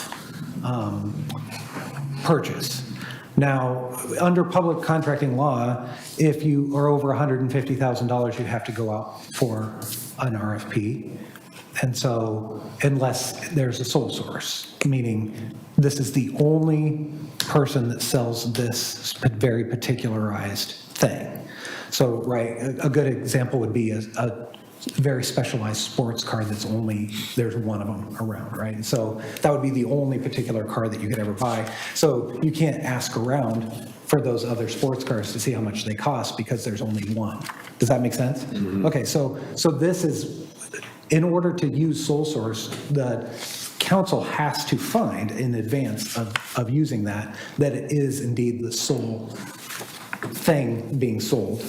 And so the company itself puts together a list of why they think they are a sole source, because they are used in conjunction with this specialty act that then it's the same as all of the other Tracking your cities. every move. Yeah, well, there's that, but then also that you can go to other member cities and use their same exact apparatus in the same exact way.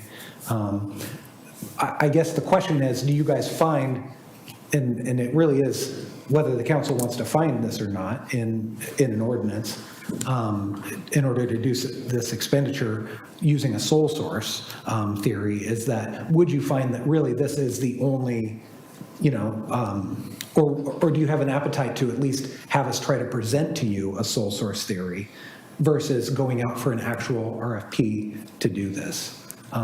Because if there isn't an appetite to at least hear that argument, then we would have to go out, because it's going to be a $175,000 expense. So we just wanted to get that answer from the council. So if people are really saying, yeah, we think that there's enough justification that this sort of equipment is so particularized that it's the only way to get it, then if you're willing to do that, we could publicly contract that. If you're not willing to have that, I guess, or entertain that argument, then we would just go out for an RFP to make sure that we're doing the correct procurement process. Okay, so just so that I understand the question, either treat this as a sole source, sole sourcing, which means then you got to do your homework to figure out if in fact You have to justify it to you guys. Or go out and do an RFP for however many days, open that up. Yeah. And it very well could be this is the only company that puts in for that, but we then did our due diligence in that regards. Yeah. Okay. And I will say that I believe both Westland and Albany used the sole source justification. Okay. But it is a policy question really, because you guys have to find that it was a sole source in order to use that under Oregon procurement law. Got it. Yes, Councilor Davis. Joe, are you comfortable with recommending a sole source on this? I could they put together their arguments, and because sister cities have also done that, and because there is uniqueness to what they are selling. If the council wants me to bring forward that argument, I am prepared to do that for you guys.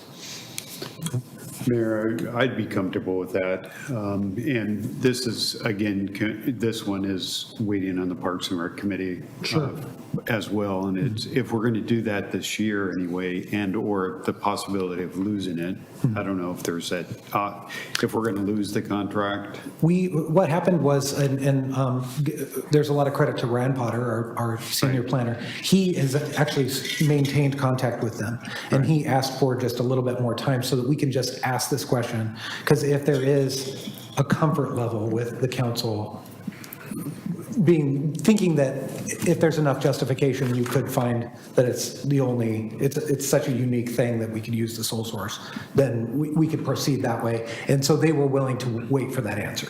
Okay, thank you. Yeah. Yes.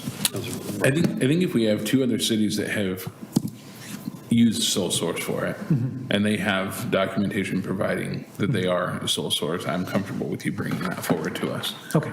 So as long as we can compare that with the other cities, you know what I mean, to see. Yeah. Joe, since the other two cities, which are, you said Albany and West Lynn, do we know, since they've done that, has there been any change in The law or anything? state law on that particular topic? No. Okay, thanks. Counselor Patton? It sounds like we can move forward with doing this as a sole source. I was gonna say, what is the 80-20 of us getting in a lawsuit for doing it this way? It sounds like lawsuit is more in that 20 percentile. Well, I don't want to necessarily give percentages. What I want to do is make sure that we're doing it right so that people feel like, we're above board and that we're moving forward and following all the laws. So I just wanted to be clear that the council is the one who's going to have to find that. I am prepared to argue for it and present it in a way that I think you'll be comfortable with it. But it is itself a kind of a unique, I think we had to do that with our streetlights because there was only one particular manufacturer that made that particular thing. You see what I mean? Yeah. So it isn't so unique. But anyway, there you go. And maybe our new city administrator has an opinion on it as well. Yeah. Yep, just push that. Okay. Council, I don't think it's a matter of 80-20 or avoiding a lawsuit as much as it is of making sure that the findings are adopted so that those findings exist. So. Okay. And one last thing, I believe one of the other things that was talked about when we sent this back was the funding mechanism. I believe, wasn't it Councilor Hensley and I kind of agreed that this should be coming from SDCs, and I wasn't sure if that was part of the conversation, or no, it's a grant, so we don't, okay. Well, no, it's like a discount. It's a partial grant. There's still a $175,000 That we pony. price that Yes. we'll be asking the council to pay for. Okay, So, or I should say, the contract will call for it. okay. Yeah. Okay, so I think, Okay, so, Mr. Mayor, I know you control the agenda. Would you like to see this ASAP, like maybe even next meeting? well, we got a 2 Wednesday hiatus. Oh, okay. So Hopefully we we don't can meet get it till to you. June 7th. So, so I think it's city doable. administrator and I will convene and whatnot. If you think that it can be ready by the 7th, then I would say yes, if we can do that. Okay. Because the second meeting in June is very jam-packed with budget items and things. I know that this has been out there simmering for a little while. We should probably get that moved along if we can. And I know that the advisory committee was excited about it and wanting it to happen. And sorry to steal your thunder, but Thanks, Joe. Yeah. And then I also know that the company would like to hear back whether or not we're going to pull the trigger. So No, perfect. Yep. So I think you're good. You got direction? yeah.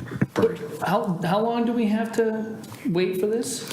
Well, they had originally put a 30-day limit on it, kind of as a pressure thing. But what they didn't even realize is they are used to dealing with cities that only have to pass resolutions. Our special ordinance. Because we're causes- unique. Yeah. Oh, yes. So they didn't realize that it was going to take longer than 30 days period anyway. And so that started a discussion where, come on, guys, can you just wait a little bit longer? Yeah, so I'm gonna throw this out as hopefully there's no sharp objects over there. If this is something that the Parks Board has been kind of chomping at the bit for, and maybe there's like one or two other things that are hot to trot, is it possible that we can have like a quickie meeting just to clean up some of this house stuff, like clean things up a little bit before 4th of July? Well, yeah, this will, June 7th, we have 2 meetings before 4th of July. I thought you said we were going to be on a 2-week hiatus. Yeah, Oh, it's it's because of the way the month falls. We have a five, okay. two-meeting hiatus. Well, I mean, I'd still be. Yeah, it's a 5 Wednesday. So I'd still be up to- 4 months a year, we get a 5-week month where we get a 2-week break between council meetings, so. I'm just saying, we had to have a little quickie meeting to get this moving for the parks people. I could phone in from Utah, wherever I'm gonna be that week, so, So, no, we're not gonna take the month of June off, okay. if that's what you're looking for. No, I am not looking for it. We got a lot of crap to deal with. It's all good. Yep, okay. Okay. So Joe, I think we're good to, go forward. we'll get and right make a to sole purchasing piece for this aspect and bring it for the first meeting in June. Perfect. Next new business item is further discussion regarding the city administrator position recruitment process. So again, we just appointed Ms. Stein as our interim, and so we got to begin the process of going out and hiring a recruiting firm and beginning the recruiting process for a permanent city administrator. And so that's what this discussion is about. I know in years past, we've done internal, where our staff is taking care of the process. In other times, we've gone out, got an RFP for basically a recruiting firm to help us out. My 2 cents on the matter is based on the current bandwidth of activity and the narrowness of the availability of staff. I would recommend that we go and bring in or do a request for proposal to get a recruiting firm in and start with that first. We should be able to do this, I believe last time it was right around 30,000. But inflation, Joe. Okay, so it will only require 3 quotes. So we can call up 3 consultants and try to get the best price. And then maybe present to you those options at the next meeting. Well, if it can happen that quickly, that would be great. Okay. Again, this is not our first run through on this. So I'm sure there's a couple of names already on speed dial. We've utilized 2 of the people I'm thinking about in the past, so the third will be easy to get a quote from. Perfect. Yeah.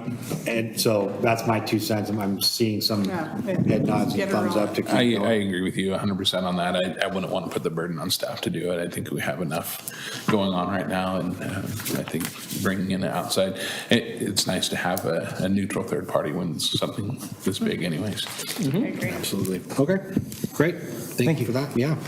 Moving into mayor's business, so the Clackamas County Coordinating Committee, which is land use and transportation that I co-chair, we are having our annual retreat, and so I'll have an update at our next meeting from that. So that's going to be just a very heated conversation over land use as it relates to houselessness, I think is the term being used currently, and then discussing transportation and our ongoing battle with tolling, congestion pricing. It might be both. So more to come on that. Time of day. Depends on the time of day. The Region 1 Area Commission on Transportation doesn't meet until June. Mark your calendars for May 29th at 11 a.m. There is a Memorial Day ceremony at Zion Cemetery, so please come out for that. Memorial Day weekend to remember those that have died in service and served our country. It's usually about half hour, 45 minutes. I think the Boy Scouts come out and do put flags on the graves of those that have served. So it is a very impactful morning. So please come check that out. Comprehensive plan. So the city's begun the whole revising of our comprehensive plan, and that development and the meetings for those are going to be starting here very, very soon. So please watch the city website. I will keep bringing updates here. There's a great many things regarding this that's going to be very concerning to the city in terms as we grow from the industrial park to housing to where roads are going to go in the future. So please watch that and get engaged. I want to say congratulations to Dragonberry Produce. They just they're within weeks of completing their new expansion for their warehouse, which will be quite phenomenal. They had a great reception last night that many of us here attended. The big thing for them that they're very excited about was that they're hoping to almost triple their workforce by the end of the year. And so as this is coming to completion, there's already discussions of what their next phase is going to look like that they're going to want to do here probably within the next couple of years. So it was very interesting at the reception. They had a trade delegation from Vietnam there, and there was the Consul General from San Francisco who heads up 11 states on the West Coast for trade. And it was pretty phenomenal to hear that Vietnam is number 11 in terms of trading partners with the U.S. And Dragonberry actually gets to be kind of spearheading a lot of really great things. So, over the years, Dragonberry's put into or introduced purple potatoes to Vietnam and pumpkin seeds. And, so those are a lot of Pacific Northwest specifics, but the pumpkin seeds, I know that we have a couple of growers here in the Canby area that have been able to benefit from that trade agreement. So more to come on that. It's definitely a big opportunity. And then also coming up, it's almost summer. Saturday market is going on now, so come check that out. And then there are events galore. So Slice of Summer, Canby's Big Weekend, a ton of stuff coming up. And so watch for announcements on those. I think that's my list for tonight. Counselor comments and liaison reports. We're going to start. Counselor Davis. Oh, really? Yeah. I knew you were up to something. I don't know what gave it away. Okay, first of all, Fire Board. We have 3 Fire Board members that were reelected yesterday. Chairperson Sean Carroll, Ron Swar, pastor of Foursquare Church, and Bo Ellis from District 2. Nobody ran against them, so they are incumbents coming back to the Fire Board. The levy, of course, did pass. Thank you to all the citizens that supported the Fire District levy. Currently, it sits at 60.54%, which is very good. So we very much appreciate that. The Fire District is going through fire officer testing as we speak. Yesterday, today, and tomorrow down at the Foursquare Church. That's establishing a civil service list. Chief Truro and I are hosting the police department over at the EOC. We're going to be doing a tabletop exercise on the 22nd. We get together with all of our agency partners, school district, police department, fire department, city staff, and this time we're also going to have the railroad there as well as AT&T, FirstNet. To talk about. And what we do is tabletop, and this particular exercise is going to be a substantial potential disaster in the center of the city that might require some evacuations and things. But what we do is we sit down, we just talk it over, and we get the agencies together just mainly so we can meet each other, know who's going to be in the emergency operations center at the time that we have a disaster like that. So we do have the emergency management, the director from Clackamas County Emergency Management, as well as myself, that will facilitate it. And we generally only take about 2 hours, and afterwards we're going to have FirstNet there to talk about radio communications, cell phone communications, and how they can hook up their cell phones to our radios if they need to, so that we can have communications with the high school during the evacuation. The Canby Adult Center, if I could ask the interim city administrator to maybe make contact with Kathy Robinson, and I can go up there if you'd like with you and introduce you to her. But the prior city administrator was meeting with Kathy to talk about their remodel at the Canby Adult Center. And that particular building is owned by the city, and so the city has some responsibility for the remodel, and then, of course, they have funds available to do inside. But I know Kathy Robinson is fighting at the bit to get that continue, and I just want to reassure her that we're not missing a step here with the Canby Adult Center. I really appreciate what Kathy does up at the Adult Center. Counselor Ed, there- Davis, Yes. can you repeat the date of the tabletop exercise? Yes, that's the 22nd, Monday, the 22nd. Thank you. Yep. George is going to have a lot of donuts there. The Canby Adult Center also had the Mother's Day lunch. This last Monday was well attended. Parks, the Parks Committee is very, very busy. We very much appreciate the old city administrator signing the contract for Arneson Park for that's out there now, so they're working on that as well.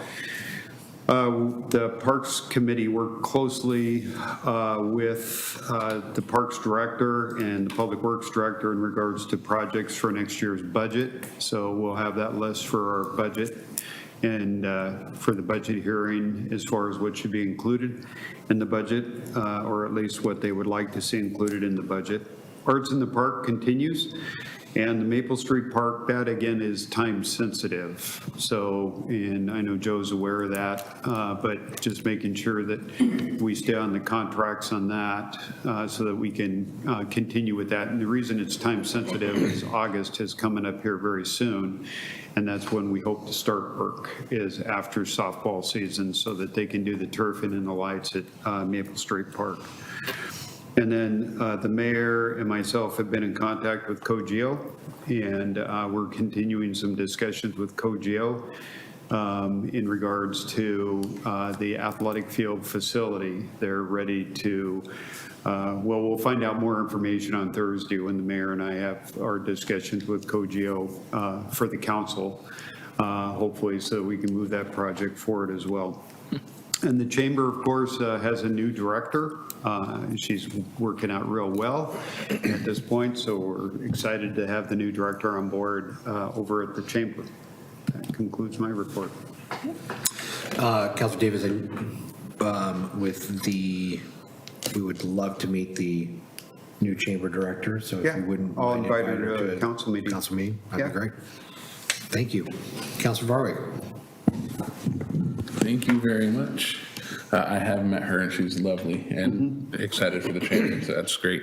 I don't have any liaison reports, but I did also attend the Dragonberry tour and dinner last night, and, you know, I've known that Dragonberry has been a very good community partner, but one of the things that they planned in their building is a space that they can allow the community to use. So it's really a really nice conference room and I guess event space.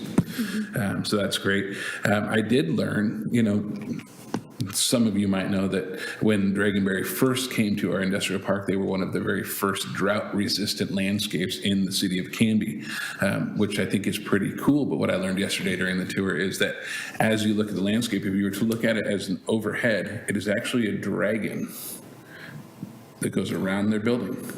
Oh, really? Which is interesting, yeah. Yeah. Our tour guide didn't Yeah. mention that part. They just So- talked about how they hold the water underneath it and reuse it. They didn't talk about the shape of the dragon. So an interesting tidbit of information Fun, cool. I thought I would share. So thank you very much. Great, Let's thank get the you. drones out so I can take pictures around. Council President Hensley? Thank you, Mr. Mayor. I don't have a big report. The Traffic Safety Commission will be bringing forward a recommendation. Eventually, they've been working on it for a while, but they've been talking about the red flex cameras again, so they're going to be presenting an idea to us in the near future. And I think that is all for liaison. I just wanted to add on to your Memorial Day announcement. We do have the ceremony at Zion, but following that, join us at the Legion for chicken dinner. Groovy. And that is all I have. Thank you. Councilor Patton? I am prepared, if not prepared. Okay, I got the green light. I have not turned this button off the whole meeting, okay? So the school board met, student update, midterm grades are out, AP testing is underway. The grads are making final plans as graduation is on the horizon and they enter a new chapter in their lives, which is both scary and exciting. Prom, I believe, is this week and the theme is Met Gala. And that tied into the fact that they did not have Spirit Week, so they did a Spirit Day and the theme was to wear red as a nod to the red carpet for the Met Gala, which I thought was very clever.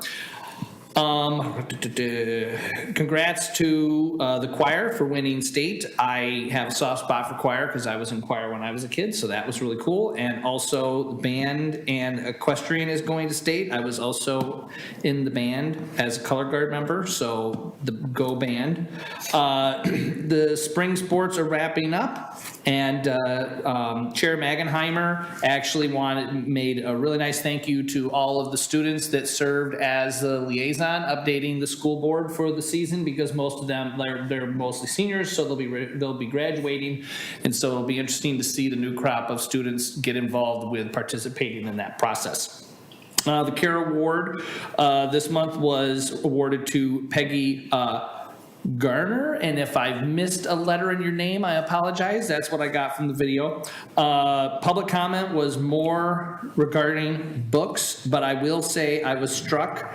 Someone referenced the Waltons in their comment, and I wondered if any student in the school district would even know what that reference pertained to. So I thought that was interesting.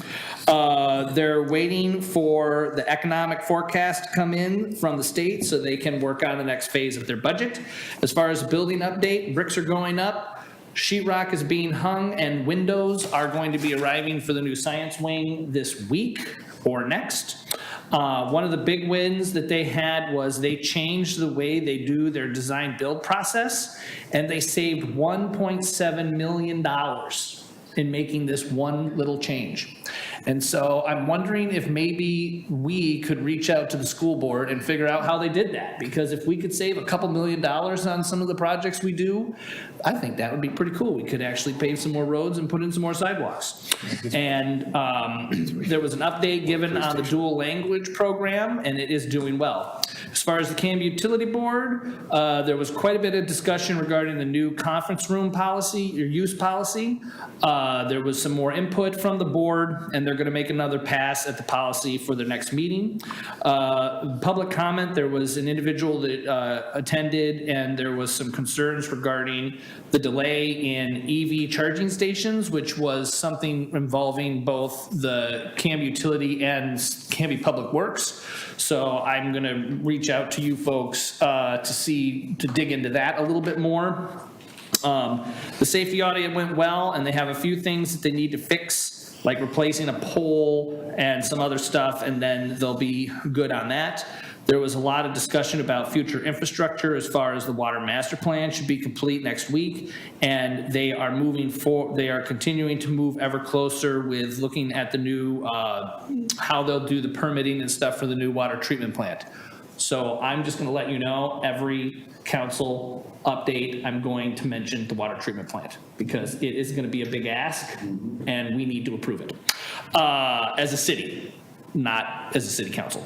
And the Malala Water Group is applying for a new grant to fund testing of the Malala River water, which we currently pull from.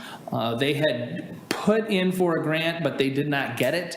And so they're going back through to see if they could do that again. And I will mention, similar to Councilor Davis's comment, you may want to reach out to Carol, who is the executive director over there at Canby Utility.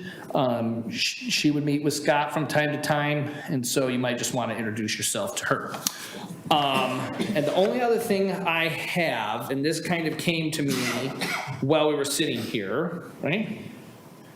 Yeah. When I was a kid, the band, like for Memorial Day service, there was a parade, and the kids would all come to the park and participate, and there was an organization that would give out like treats to all the kids in an effort to thank them for coming and participating. Is that something that we would be able to do, like help support, is treats to kids for that event, or is that a no-no? I mean, I guess the answer is if that was something the city wanted to spend its money on, sure. I would think if the question, is there a hope to do something like that this time around, or is there a hope to do it in the future? That sort of thing, and is this something that the council is all kind of asking for? What do you think? So first off, I would say that it's not necessarily a city-sponsored event. Yeah. So that's something to just keep in consideration. I'm not opposed to it. I don't know, again, numbers-wise, and what we could do to pull together. Like, what did you have in mind? Well, when I was a kid, they would give like little ice cream cups to all the kids because it was usually hot. And so I just wasn't sure if there was, it just came to me, I wasn't sure if there was an appetite among council to maybe do something like that. Not for this year, but for future. Sure. I'm not opposed. Councilor President Hensley, you're close to the organization that puts this on. Yeah, it is a Legion-sponsored event, and I would be willing to look at this event and with those eyes, through that filter this year. Historically, I don't recall very many children attending. I think he was meeting for the band that plays. The band is not coming this year. That's a whole nother story I won't get into right now. Okay. And so I'm not opposed to doing something like that in the future, but it's not usually hot at 11 a.m. In May, and there's not a lot of children, but we could talk about something like that in the future. Yeah, it's just a way to get younger people involved in the Yeah. process and I mean, they might come if they understand- knew there was ice cream. Yeah, exactly. Get them to sort of understand the meaning of the actual holiday, not that they just get a day off. Right, Sort of thing. exactly, and it's not, on a shopping day or whatever, but Yeah. yeah, I mean, it's probably a little late in the game for this year, but Yeah, it's just something I thought about while I was sitting here. that's a good idea to talk about for maybe next year. I thought I saw it, I'm saying. That was it. Yeah, Mayor, I like the idea, but maybe kick it over to Jamie and Tyler to kick around and come back to us with a recommendation on something like that. Because they do a lot of that stuff for us. And so I'd look to Jamie and Tyler Nizer to come up with a recommendation. That's it. Okay. For Thank you, now. sir. City Administrator, Business and Staff Reports. Ms. Stein, do you have anything tonight to talk to us? I'm just kidding. Mr. Lindsay. Well, so, as a reminder, and I know you all know this, but the viewing audience, the first budget meeting is tomorrow at 6 p.m. Yeah, so there's that going on for the city, trying to get through those two budget meetings on those subsequent Thursdays here in May, so that then whatever comes out of that can go to you guys by the end of June, and we can kind of seal up the deal for the following fiscal year starting in July 1. And I would like to welcome Eileen Stein. All right, thank you, Joe. Yeah. I do want to say one thing. Yes. I just appreciate the confidence placed in me in this appointment tonight, and I'm looking forward to getting to work. Wonderful. Well, we appreciate that, and we're excited to have you. Thank you. Thank you. Yes, Councilor Patton. I have a couple of questions about the staff reports, Okay, if I may. sure. One of them is and I just for clarification, in the Chief Tro's report, there's some tables, and in it talks about traffic complaints, like the number of traffic complaints. Is that like people who call up and say this car is doing crazy things and here is their license plate number or their color? Or is that what that is? One way or a specific area. So like speeding vehicles on North Holly Street or something like that. So both of those directly come into us. Okay, fantastic. And then the last one is I've noticed that on, as far as with the finance report, that the item that there is still, that the finance department is still struggling on a number of tasks to try and get caught up from the transition. Canby Utility Board was having a similar situation where they were falling behind in some finance stuff, and they actually brought on a consultant or like a subcontractor to help them get caught up on some of the things that could be handled by that. And I'm wondering if maybe that would be something that we should look at to try and help the finance department get caught up and get back on track so they aren't constantly feeling like they are being crushed under the 8 ball. That's just something that came to mind through that discussion. Well, I don't think that's a bad idea with, Ms. Stein coming on officially tonight is her first day. I'd like to see her get her sea legs under her a little bit on what's going on and what does that mean. And I know that Mr. Lindsay will help get her caught up on that and on a number of issues, whatnot facing Canby. And so if that becomes a conversation piece with the finance director and them, that would be something that they'll need to make a decision on and take a look at. Okay. So. That was all I had. All right. Next on the agenda is another opportunity for citizen input. Not seeing anyone rushing forward. Maya, action review. You have approved the consent agenda, Resolution 1382, 1383, 1384, adopted ordinance 1598, 1599, and 1600, approved ordinance 1601 and 1602 to second readings on June 7th, 2023, approved staff to bring back information back for the Sole Source Outdoor Fitness Court for the 6/7 meeting, or June 7th meeting, and approved an RFP process to begin regarding the city administrator position recruitment process. Well, I just asked that that's not an RFP, but a intermediate procurement process. Thank you. All right. Great. I will take a motion to adjourn. I move to adjourn. Okay. I'll second them. Okay. Said at the same time, so. Motion made and seconded to adjourn the city council meeting. All those in favor? Aye. Anyone opposed? All right, so please, we're adjourning the city council meeting, but we are going to be taking a brief break because following this is a urban renewal agency meeting here in probably the next 7 minutes. So thank you very much. Good night, Canby, and we'll see you beginning of June.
Good evening, Canby. Welcome to the Canby Urban Renewal Agency meeting for May 17th.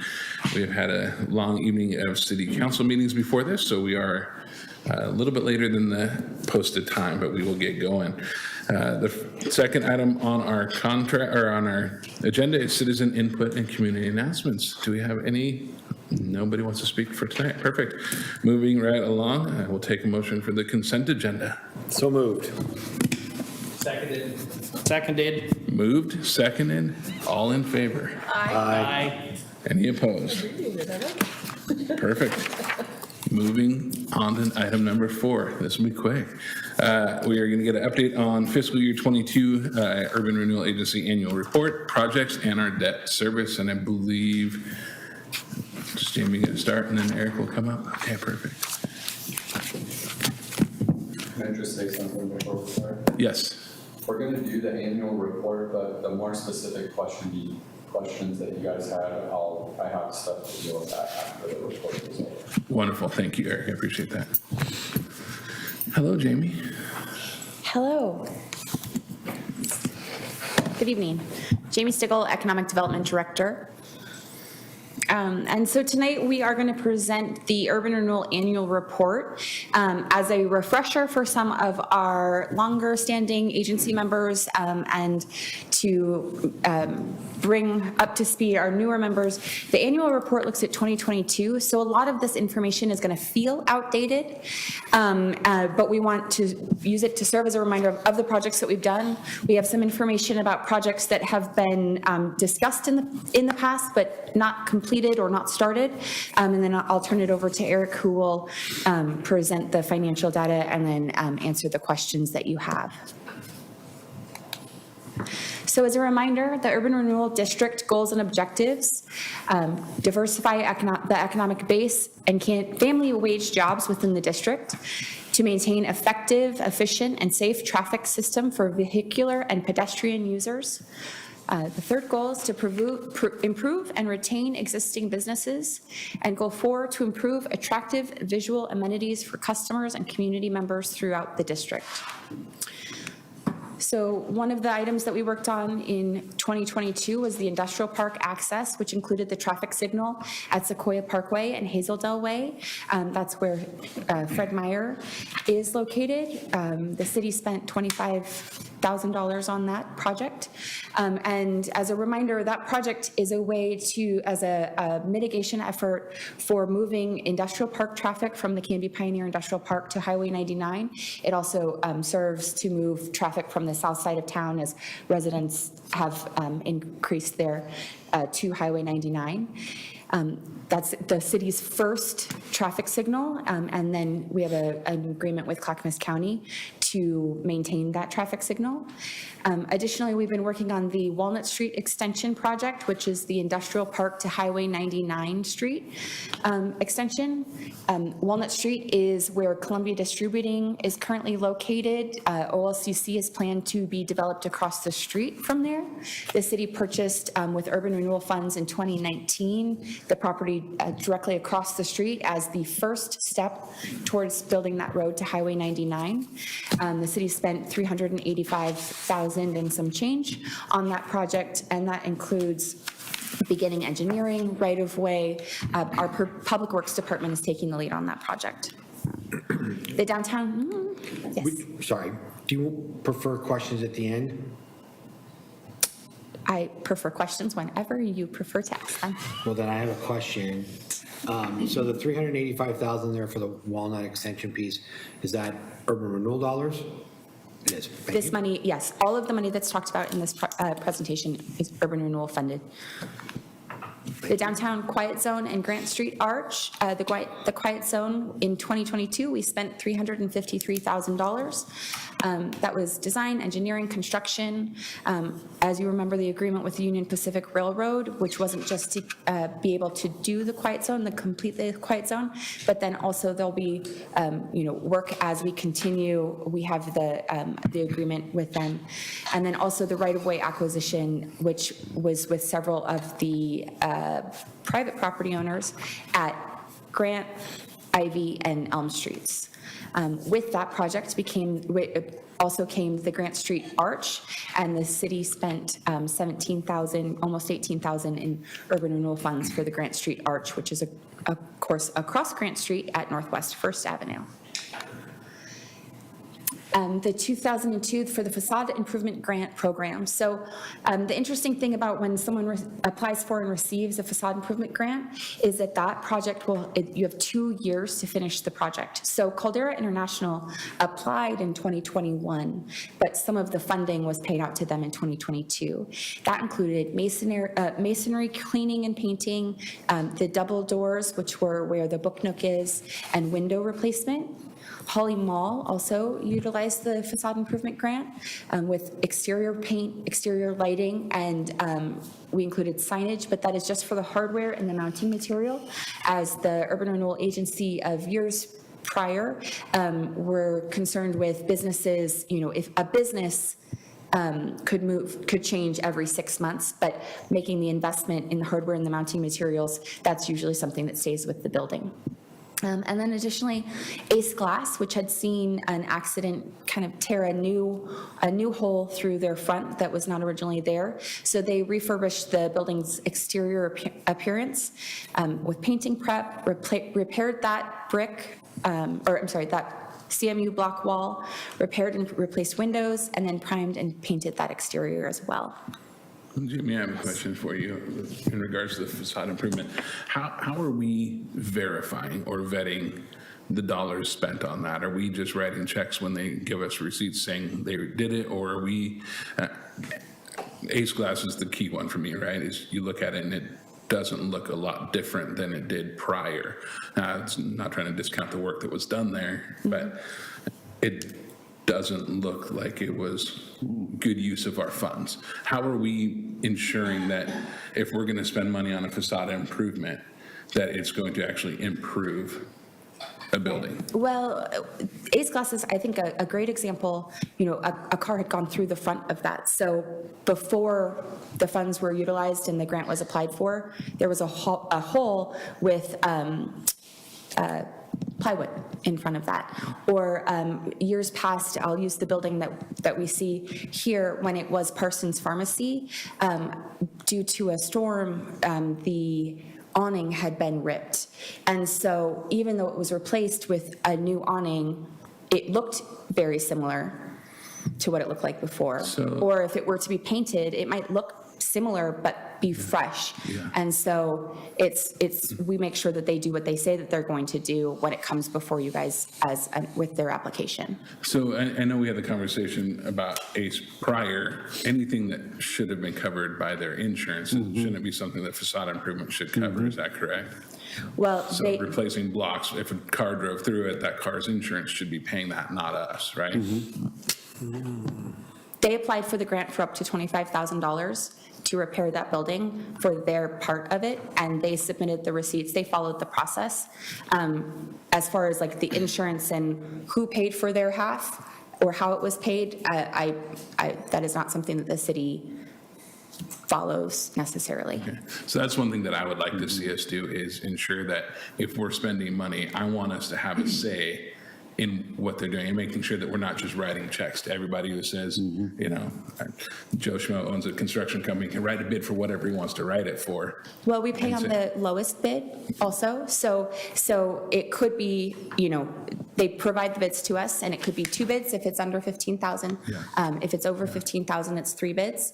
And then the city reimburses the money on the lowest bid. So even if they went with the highest bid or, used someone that they had used in the past to do work, that's the process for that part. Okay. I just think there can be some refining to that so that we have a little more proof or say, and we can have a side conversation about that, because I do have some concerns about a couple of different things, but we'll have a side conversation on that.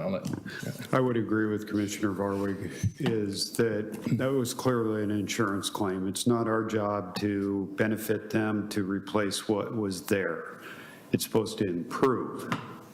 And we're not there to finance their business to put down the deposit that they couldn't afford to pay to the insurance company. to replace that building. And same with the awning on the building too, so I fully support that.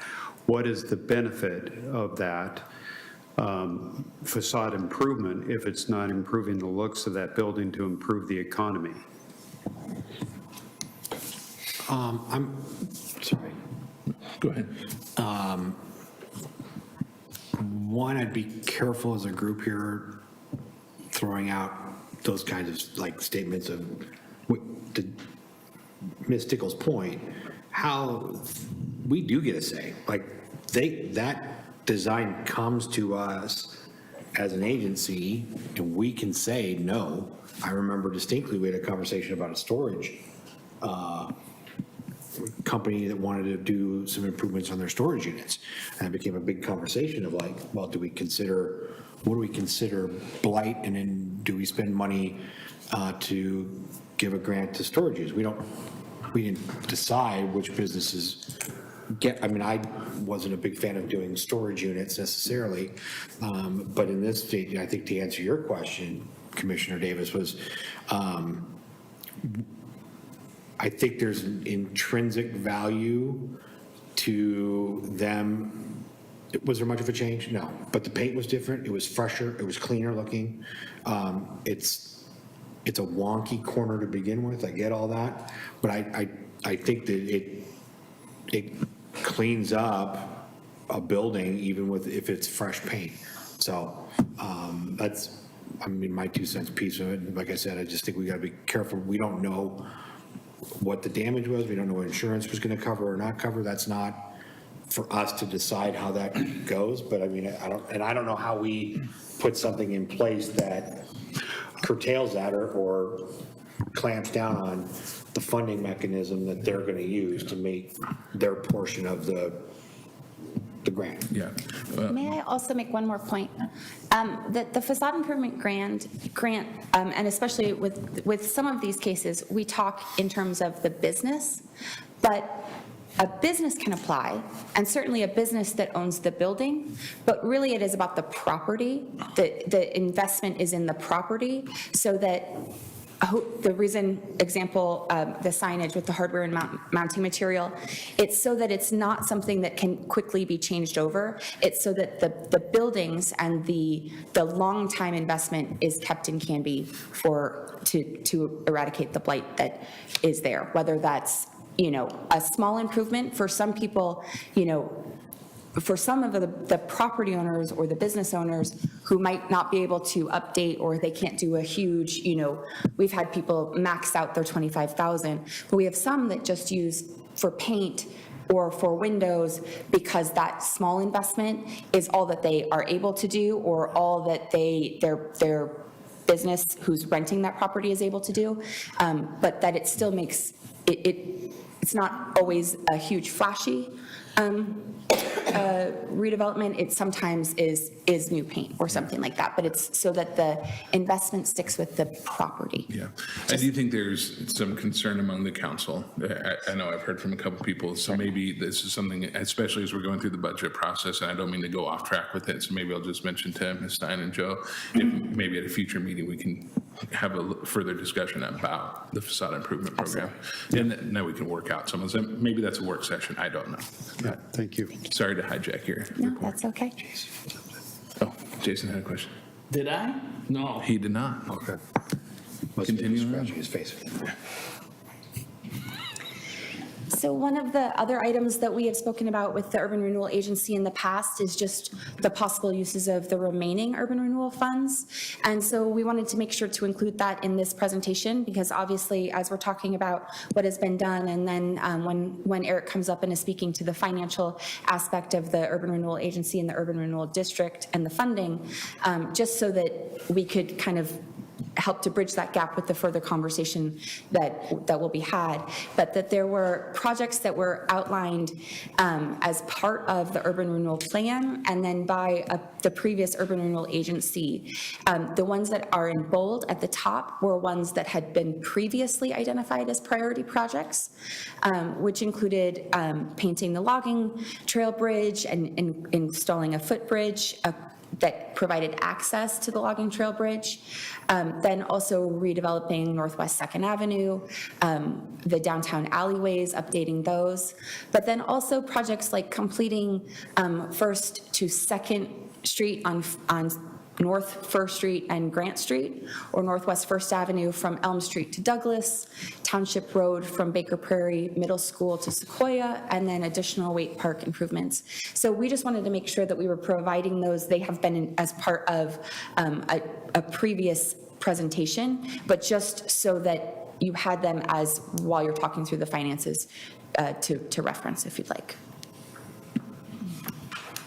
I think we need to add to that list the reimbursement to the city from the Urban Renewal District for the community park, which we haven't had discussion on yet.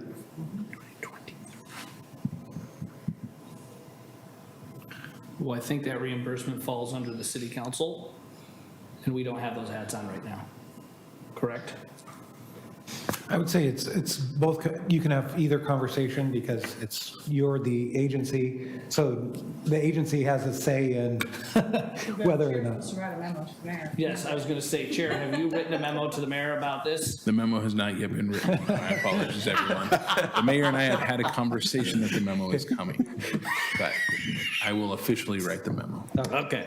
So this is only one side of that two-way conversation. Okay, very good. How do you like it? 24 years. And so with that, I think it is Eric's part of the presentation. Thanks, Jamie.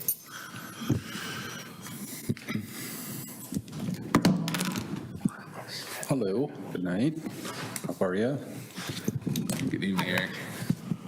Okay, I'm going to go through the financial stuff quickly. You guys can stop me and ask questions anytime you want. So first up is the maximum indebtedness schedule. This just details what the maximum indebtedness is for the URA, the 51 million, how much is available for URA projects, all the expenditures that have been counted against the maximum indebtedness, and the remaining debt capacity available for future projects at the bottom. So you can see the total expenditures against maximum indebtedness at the end of June 22 was 52.8 million, leaving the debt capacity for future projects at 4.46 million.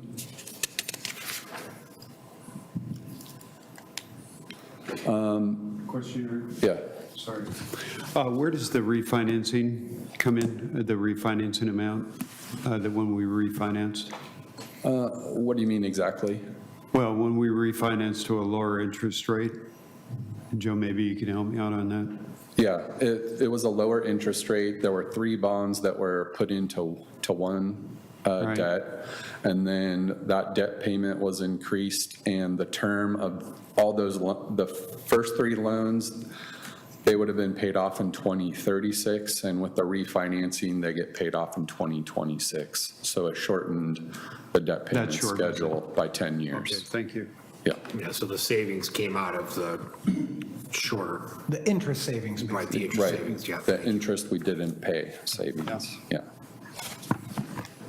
So That was that $6 million number that we've seen, right? Yes. So it wasn't cash savings, it was just interest savings, so That's it's not correct. extra money to spend? That's right. Okay. Yep. So here we have the charts for the increases in incremental assessed value on the left and the revenue on the right.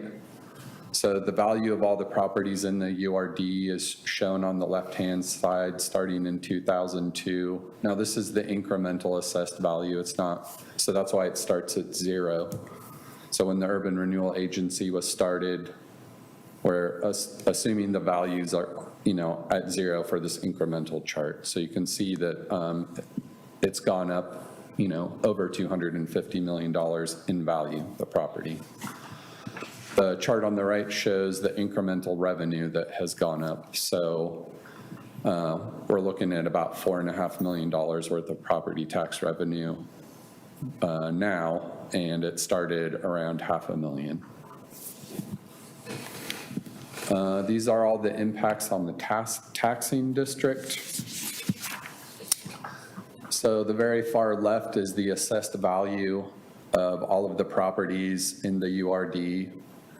The incremental assessed value removes the frozen base amount.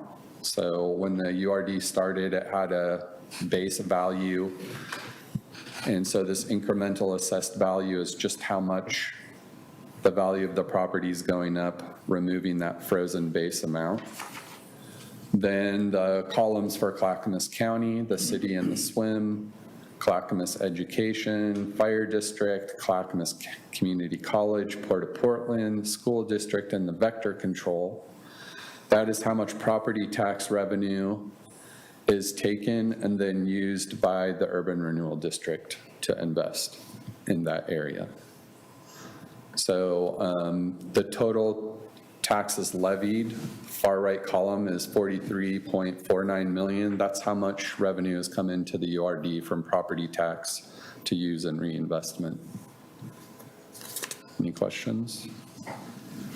If I may, I just want to point out Sure. in this chart, and it's called out here in this report, and, you know, the urban renewal district gets a lot of flack for its creation, which I think is unfounded. But I think it's important to drive home these numbers, and that when the taxing district was froze in 1999, correct? It's listed here that the tax base that was frozen at that period in time was $65.6 million. It's currently valued at the $338.6 million. So in 25 years, that land has generated $273 million in new taxes. There is no way, and I don't care who slices the pie whatever way they want, there is no way that the city could have created that big of a gap, that big of an increase in that value to benefit all these taxing districts without creating this urban renewal district. There was not enough money in the city budget to put in that infrastructure. And I just think it's important to drive that fact home. I love numbers, and when I started digging into this, it was shocking how much the value has gone up in there and how much property tax revenue is being generated by this. I think the city should be really proud of this district. Next slide. So these are the cash flow projections. This was done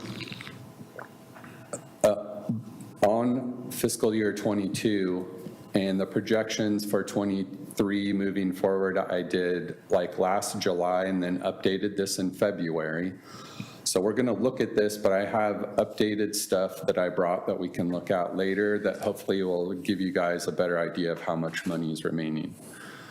So, you know, in 23, when I did this, you can see what we had for projects listed there, the URD projects. Well, let me start at the top. There's the property tax revenue coming in and the beginning fund balance. So the resources are about 5.6 million. In the expenditures, we have the due to the city, which essentially is funding the economic development department.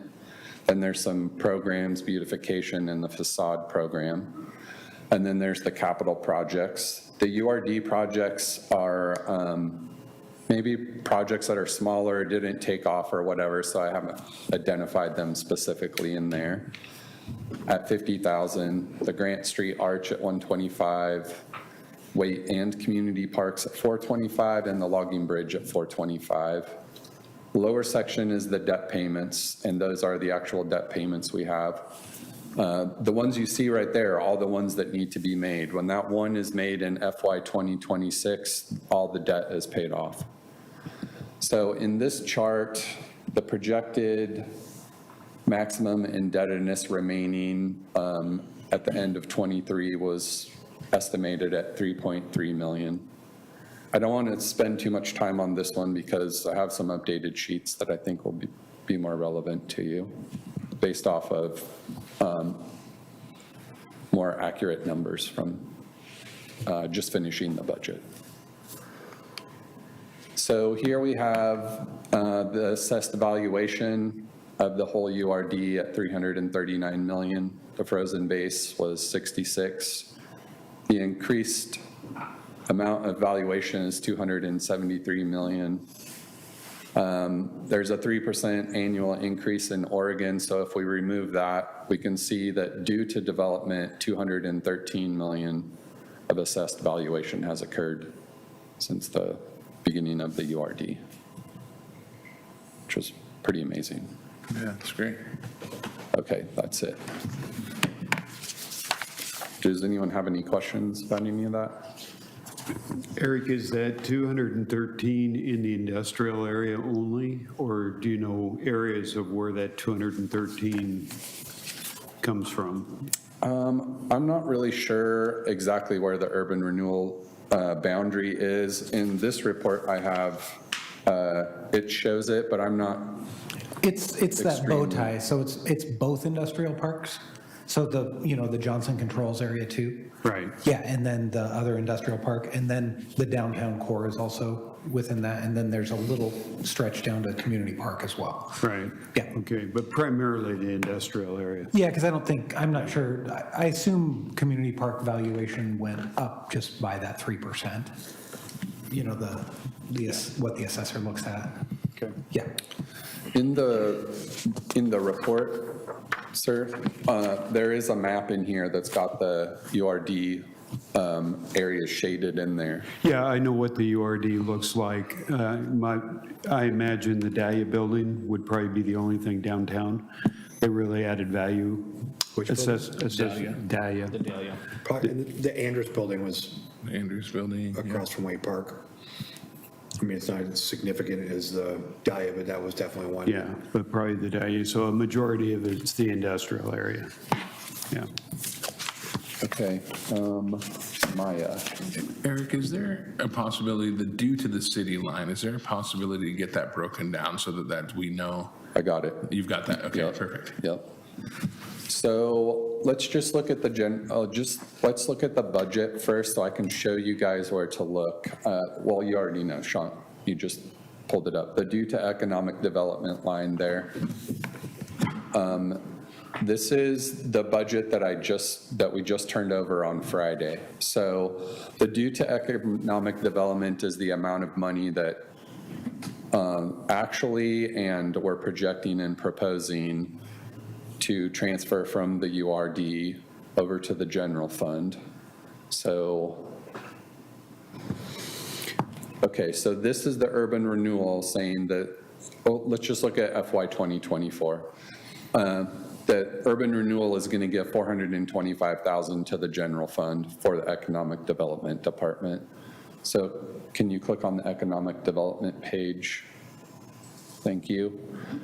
And right here, under transfers in and other sources, you can see the transfer from the UR is the same 425 coming from the urban renewal district to the economic development as a resource, okay? Question. Yeah. So where that 425, what is the 425? Is that, I assume, the economic development director, the other person, as well as city administrator, a certain percentage of city administrator? Correct. And how do you project closing that out without making an impact to the urban renewal district as 26 approaches? Yeah, good question. Let's see, can you click on the month end to UR? Yeah. So I just want to talk about this to wrap up the funding there. So at the end of every month, we have to do a journal entry where we transfer money from the urban renewal district over to the general fund. This is part of the spreadsheet that I set up that calculates it. So you can see that the regular salary and wages are included, the employee benefits, the insurance benefits, taxes and PERS. Those are actual charges that happen during the month that we cover. Then down below, that's labeled as materials and services. We have the copier lease, the internal charges. There's the Independence Day expenses, the flower program, and you can see it's all totaling up there. Can you scroll down a little bit more? There's the overhead transfer to the general fund. So all of the expenditures that happened in the economic development department total up there to the $51,770 for April, right? And then, can you scroll down just a little bit more? Oh, I guess you can't. I guess we can see it enough. That screen's in the way, obviously. Okay. So then, I don't know why, but this is the way the previous finance team was doing this journal entry, so I'm just following them. But they removed the Main Street expenditure, the Independence Day expenditure, the flower program, the economic development city grant expended, and then they removed 50% of the tourism coordinator. So Tyler Works is in the economic development department. Sorry, I shouldn't have used his name. And I figure out what his wage is for the month, and then I put it there in the yellow box, and then the green box is dividing that by 2. So then we calculate that $47,411 needs to get transferred over. So I wanted to show specifically what I'm doing to get the money transferred over. As far as what you're asking about the city administrator, I know that doing the personnel estimates for the budget, that some portion of that person's pay is attributed to the economic development department. I don't remember the exact percentage, but I know it's under 10%. Jamie's 100% in economic development, and Tyler is as well. So 2 full-time employees in there. And I haven't heard what the plan is for 2026. I might have additional information for you, Councilor Davis. In the past, the city was thinking about relying a bit on the transient hotel tax to potentially help pay for tourism. I think that's why you're seeing that potential tourism coordinator position, right? And then I believe one of the strategies too is frankly the recognition that when the URD dissolves, there will be money coming to the city as well. So there'll be an additional, I think it's maybe $1 million a year. It's over $1 million. Yeah, and so that could, and that would be the will of the council, the budget committees, and the city administrator to theorize, what strategy they want to employ using that money for existing staff and services. That makes sense. Yeah. So another question for you, and sorry to be difficult. So if I'm understanding you correctly, economic development, their entire cost minus the 50% for the tourism coordinator is paid for out of urban renewal. That's correct. Okay, so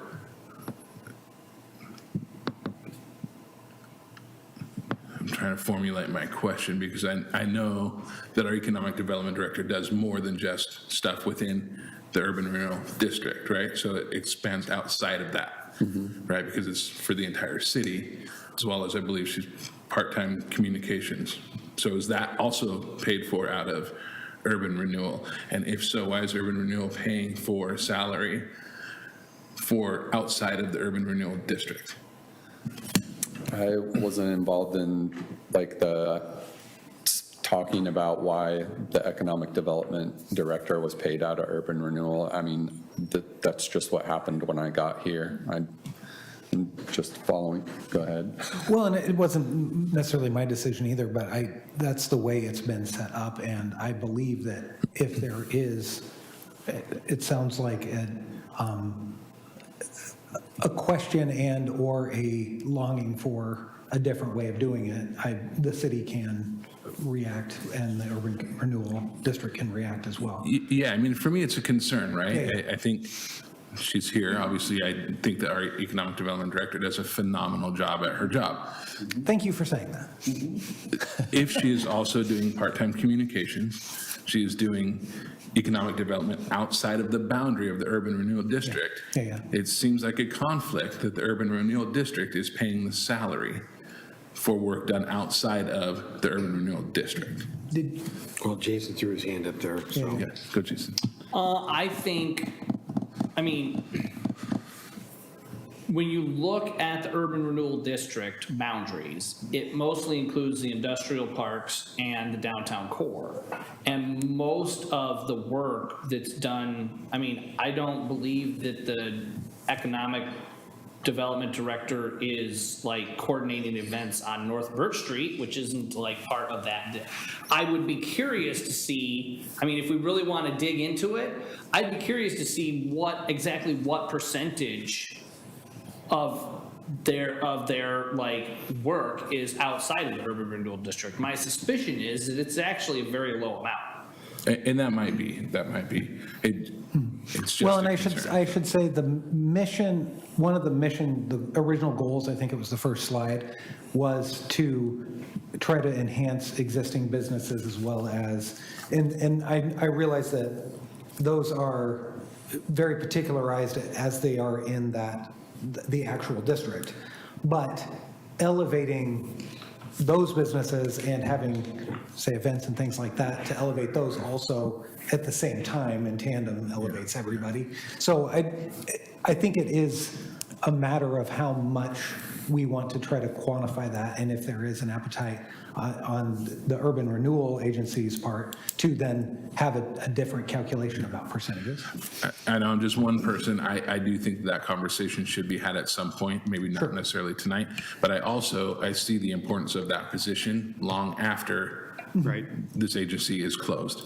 And so we have just a few years, and so we probably need to start having those conversations now of how do we fund that position once this is closed, because I don't want that position to go away. Yep. So, Vice Chair Hudson. Thank you. To answer your question, so I haven't said this in a while, but we're going to go in the Wayback Machine. I know, an oldie but a goodie. Drinking game. I know. Fill out your bingo card. So back pre our current economic development director, the decision, so back not too long ago, so there was a percentage of the city administrator's salary. It was, I think, anywhere from 8 to 10% was paid for out of the urban renewal district. Certain materials and services, which you've covered, also paid for that. And then the economic development director, a big portion of that salary was picked up by the general fund because, and the other aspect of that was under the Main Street umbrella. So Main Street was an actual national program that we were a part of. And so that role of economic development director played into that, which is why all that salary was put in, or a big chunk of the salary was put in. So 2007, 8, was that the big bottom falling out of the economy? The decision from a budgetary standpoint was to move all of that salary into the urban renewal district to alleviate some pressure off of the general fund for that couple of years' budget, and we've just never moved any portion of that back, knowing that once the district closed, that more than likely we're going to keep that position, and therefore those funds would roll back. Funds rolling in, but also that expense rolling into the general fund. So that's kind of why that is what it is right now. And so my guess, and this is maybe a budgetary conversation on the city front, that from a communication standpoint, is that added salary being taken out of, lumped in as urban renewal expense or city expense? And I would assume without absolutely knowing that her base rate or the base rate of that position is just the number that you're seeing. So if there was a, 5% boost or whatever it was, that's coming out of that. Coming out of? Out of the urban renewal, I believe. Okay.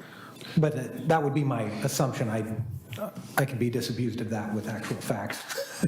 Well, maybe we could clarify some of Yeah, those things. for sure. That'd be great, That's a good especially as we go question. into budget conversations. Yeah, just curious, again, again, the communications angle was something that the council had said, as we put on our other hat, that be something that we wanted to have happen and done. And so, again, sometimes is it a rob Peter to pay Paul kind of thing, knowing that, again, is that economic development as well, which we know that can be the case, so. Yeah, and thanks for the history on that, Brian. I think it's important, the important point is what Joe brought up is that, we're going to be seeing this $1.2 million. I have no problems with the $420,000 today, but I think that as we get into the budget planning side of it, we definitely have to start laying out what's the projection in '26 for revenue coming in, and what's that budget look like, because we have to incorporate those wages back into the general fund budget. That's right. Chair Varvig? Yes, sir. Perhaps in the memo that you are going to send to the mayor, we should include a request that they start to evaluate the budgetary process of absorbing the economic director back into the general fund. Hey, Maya, could you go back to the annual report? The PowerPoint presentation? Just kill two birds with one codifies the stone. request, so it's actually smart to do it. Hold on a second here. So on this slide right here, when we look at the city and swim local option levy column for 2022, that 952,000 at the bottom, that's how much property tax revenue would be coming to the city and the pool when the urban renewal district closes. In '22, yeah, I did receive an update from the county assessor's office, and today it's $1.2 million. Yeah. Okay. Can you put the PDF up that says do not use on the end?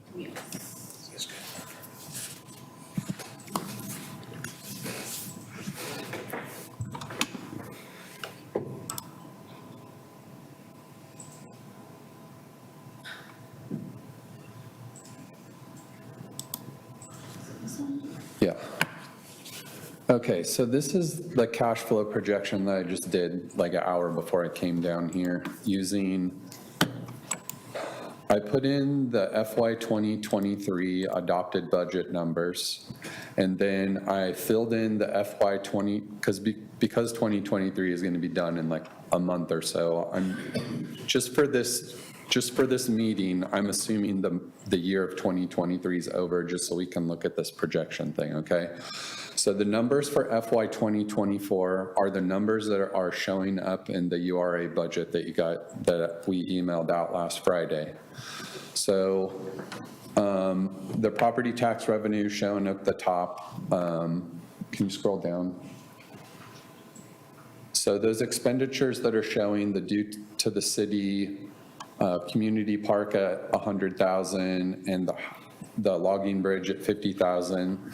That's what's appearing in the FY 24 URA budget.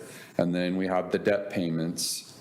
So resources minus requirements for FY 24 leaves us an ending fund balance of 418. And then there's the projected maximum indebtedness shown at the bottom. But what I think is important on this slide is if you look at the capital projects for the URD, we have the 150 in 2024, and then the 900,000 in 2025, and the 801,000 to close it out in 2026. That is my estimate on how much money is available for projects in the URD for 24, 25, and 26. So less than 2 million. Yep.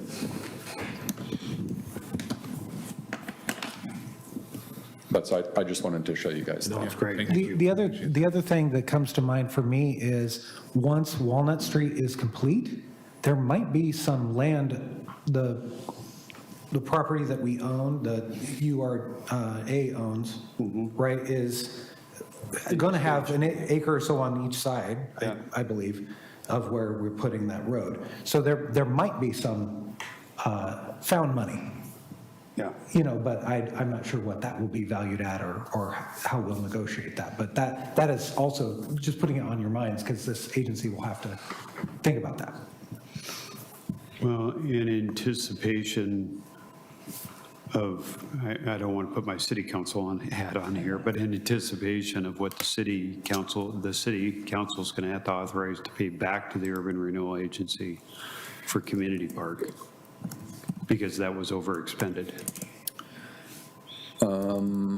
That was budgeted 420 and it was 700 and some $1,000. So I assume 300 and some thousand from the city budget over to urban renewal. You're absolutely right. We still have supplemental budgets to do at the end of '23.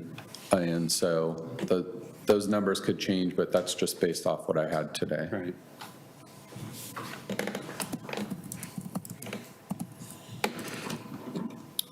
Any other questions? That was all I had. Any other questions for Eric? No, great job, Eric. Thank you. Yeah. Thank you. Welcome. My pleasure. Well, if there's no other questions, that is the end of our agenda, except for an adjournment. I just wanted to thank Eric for the report tonight. My Good pleasure. information. Thank you. All right, we have a motion to adjourn. Do we have a second? Second. I can stay here all night otherwise. It's been moved, it's been seconded. All in favor? Too. All in favor? Aye. Any opposed? Good night, Canby.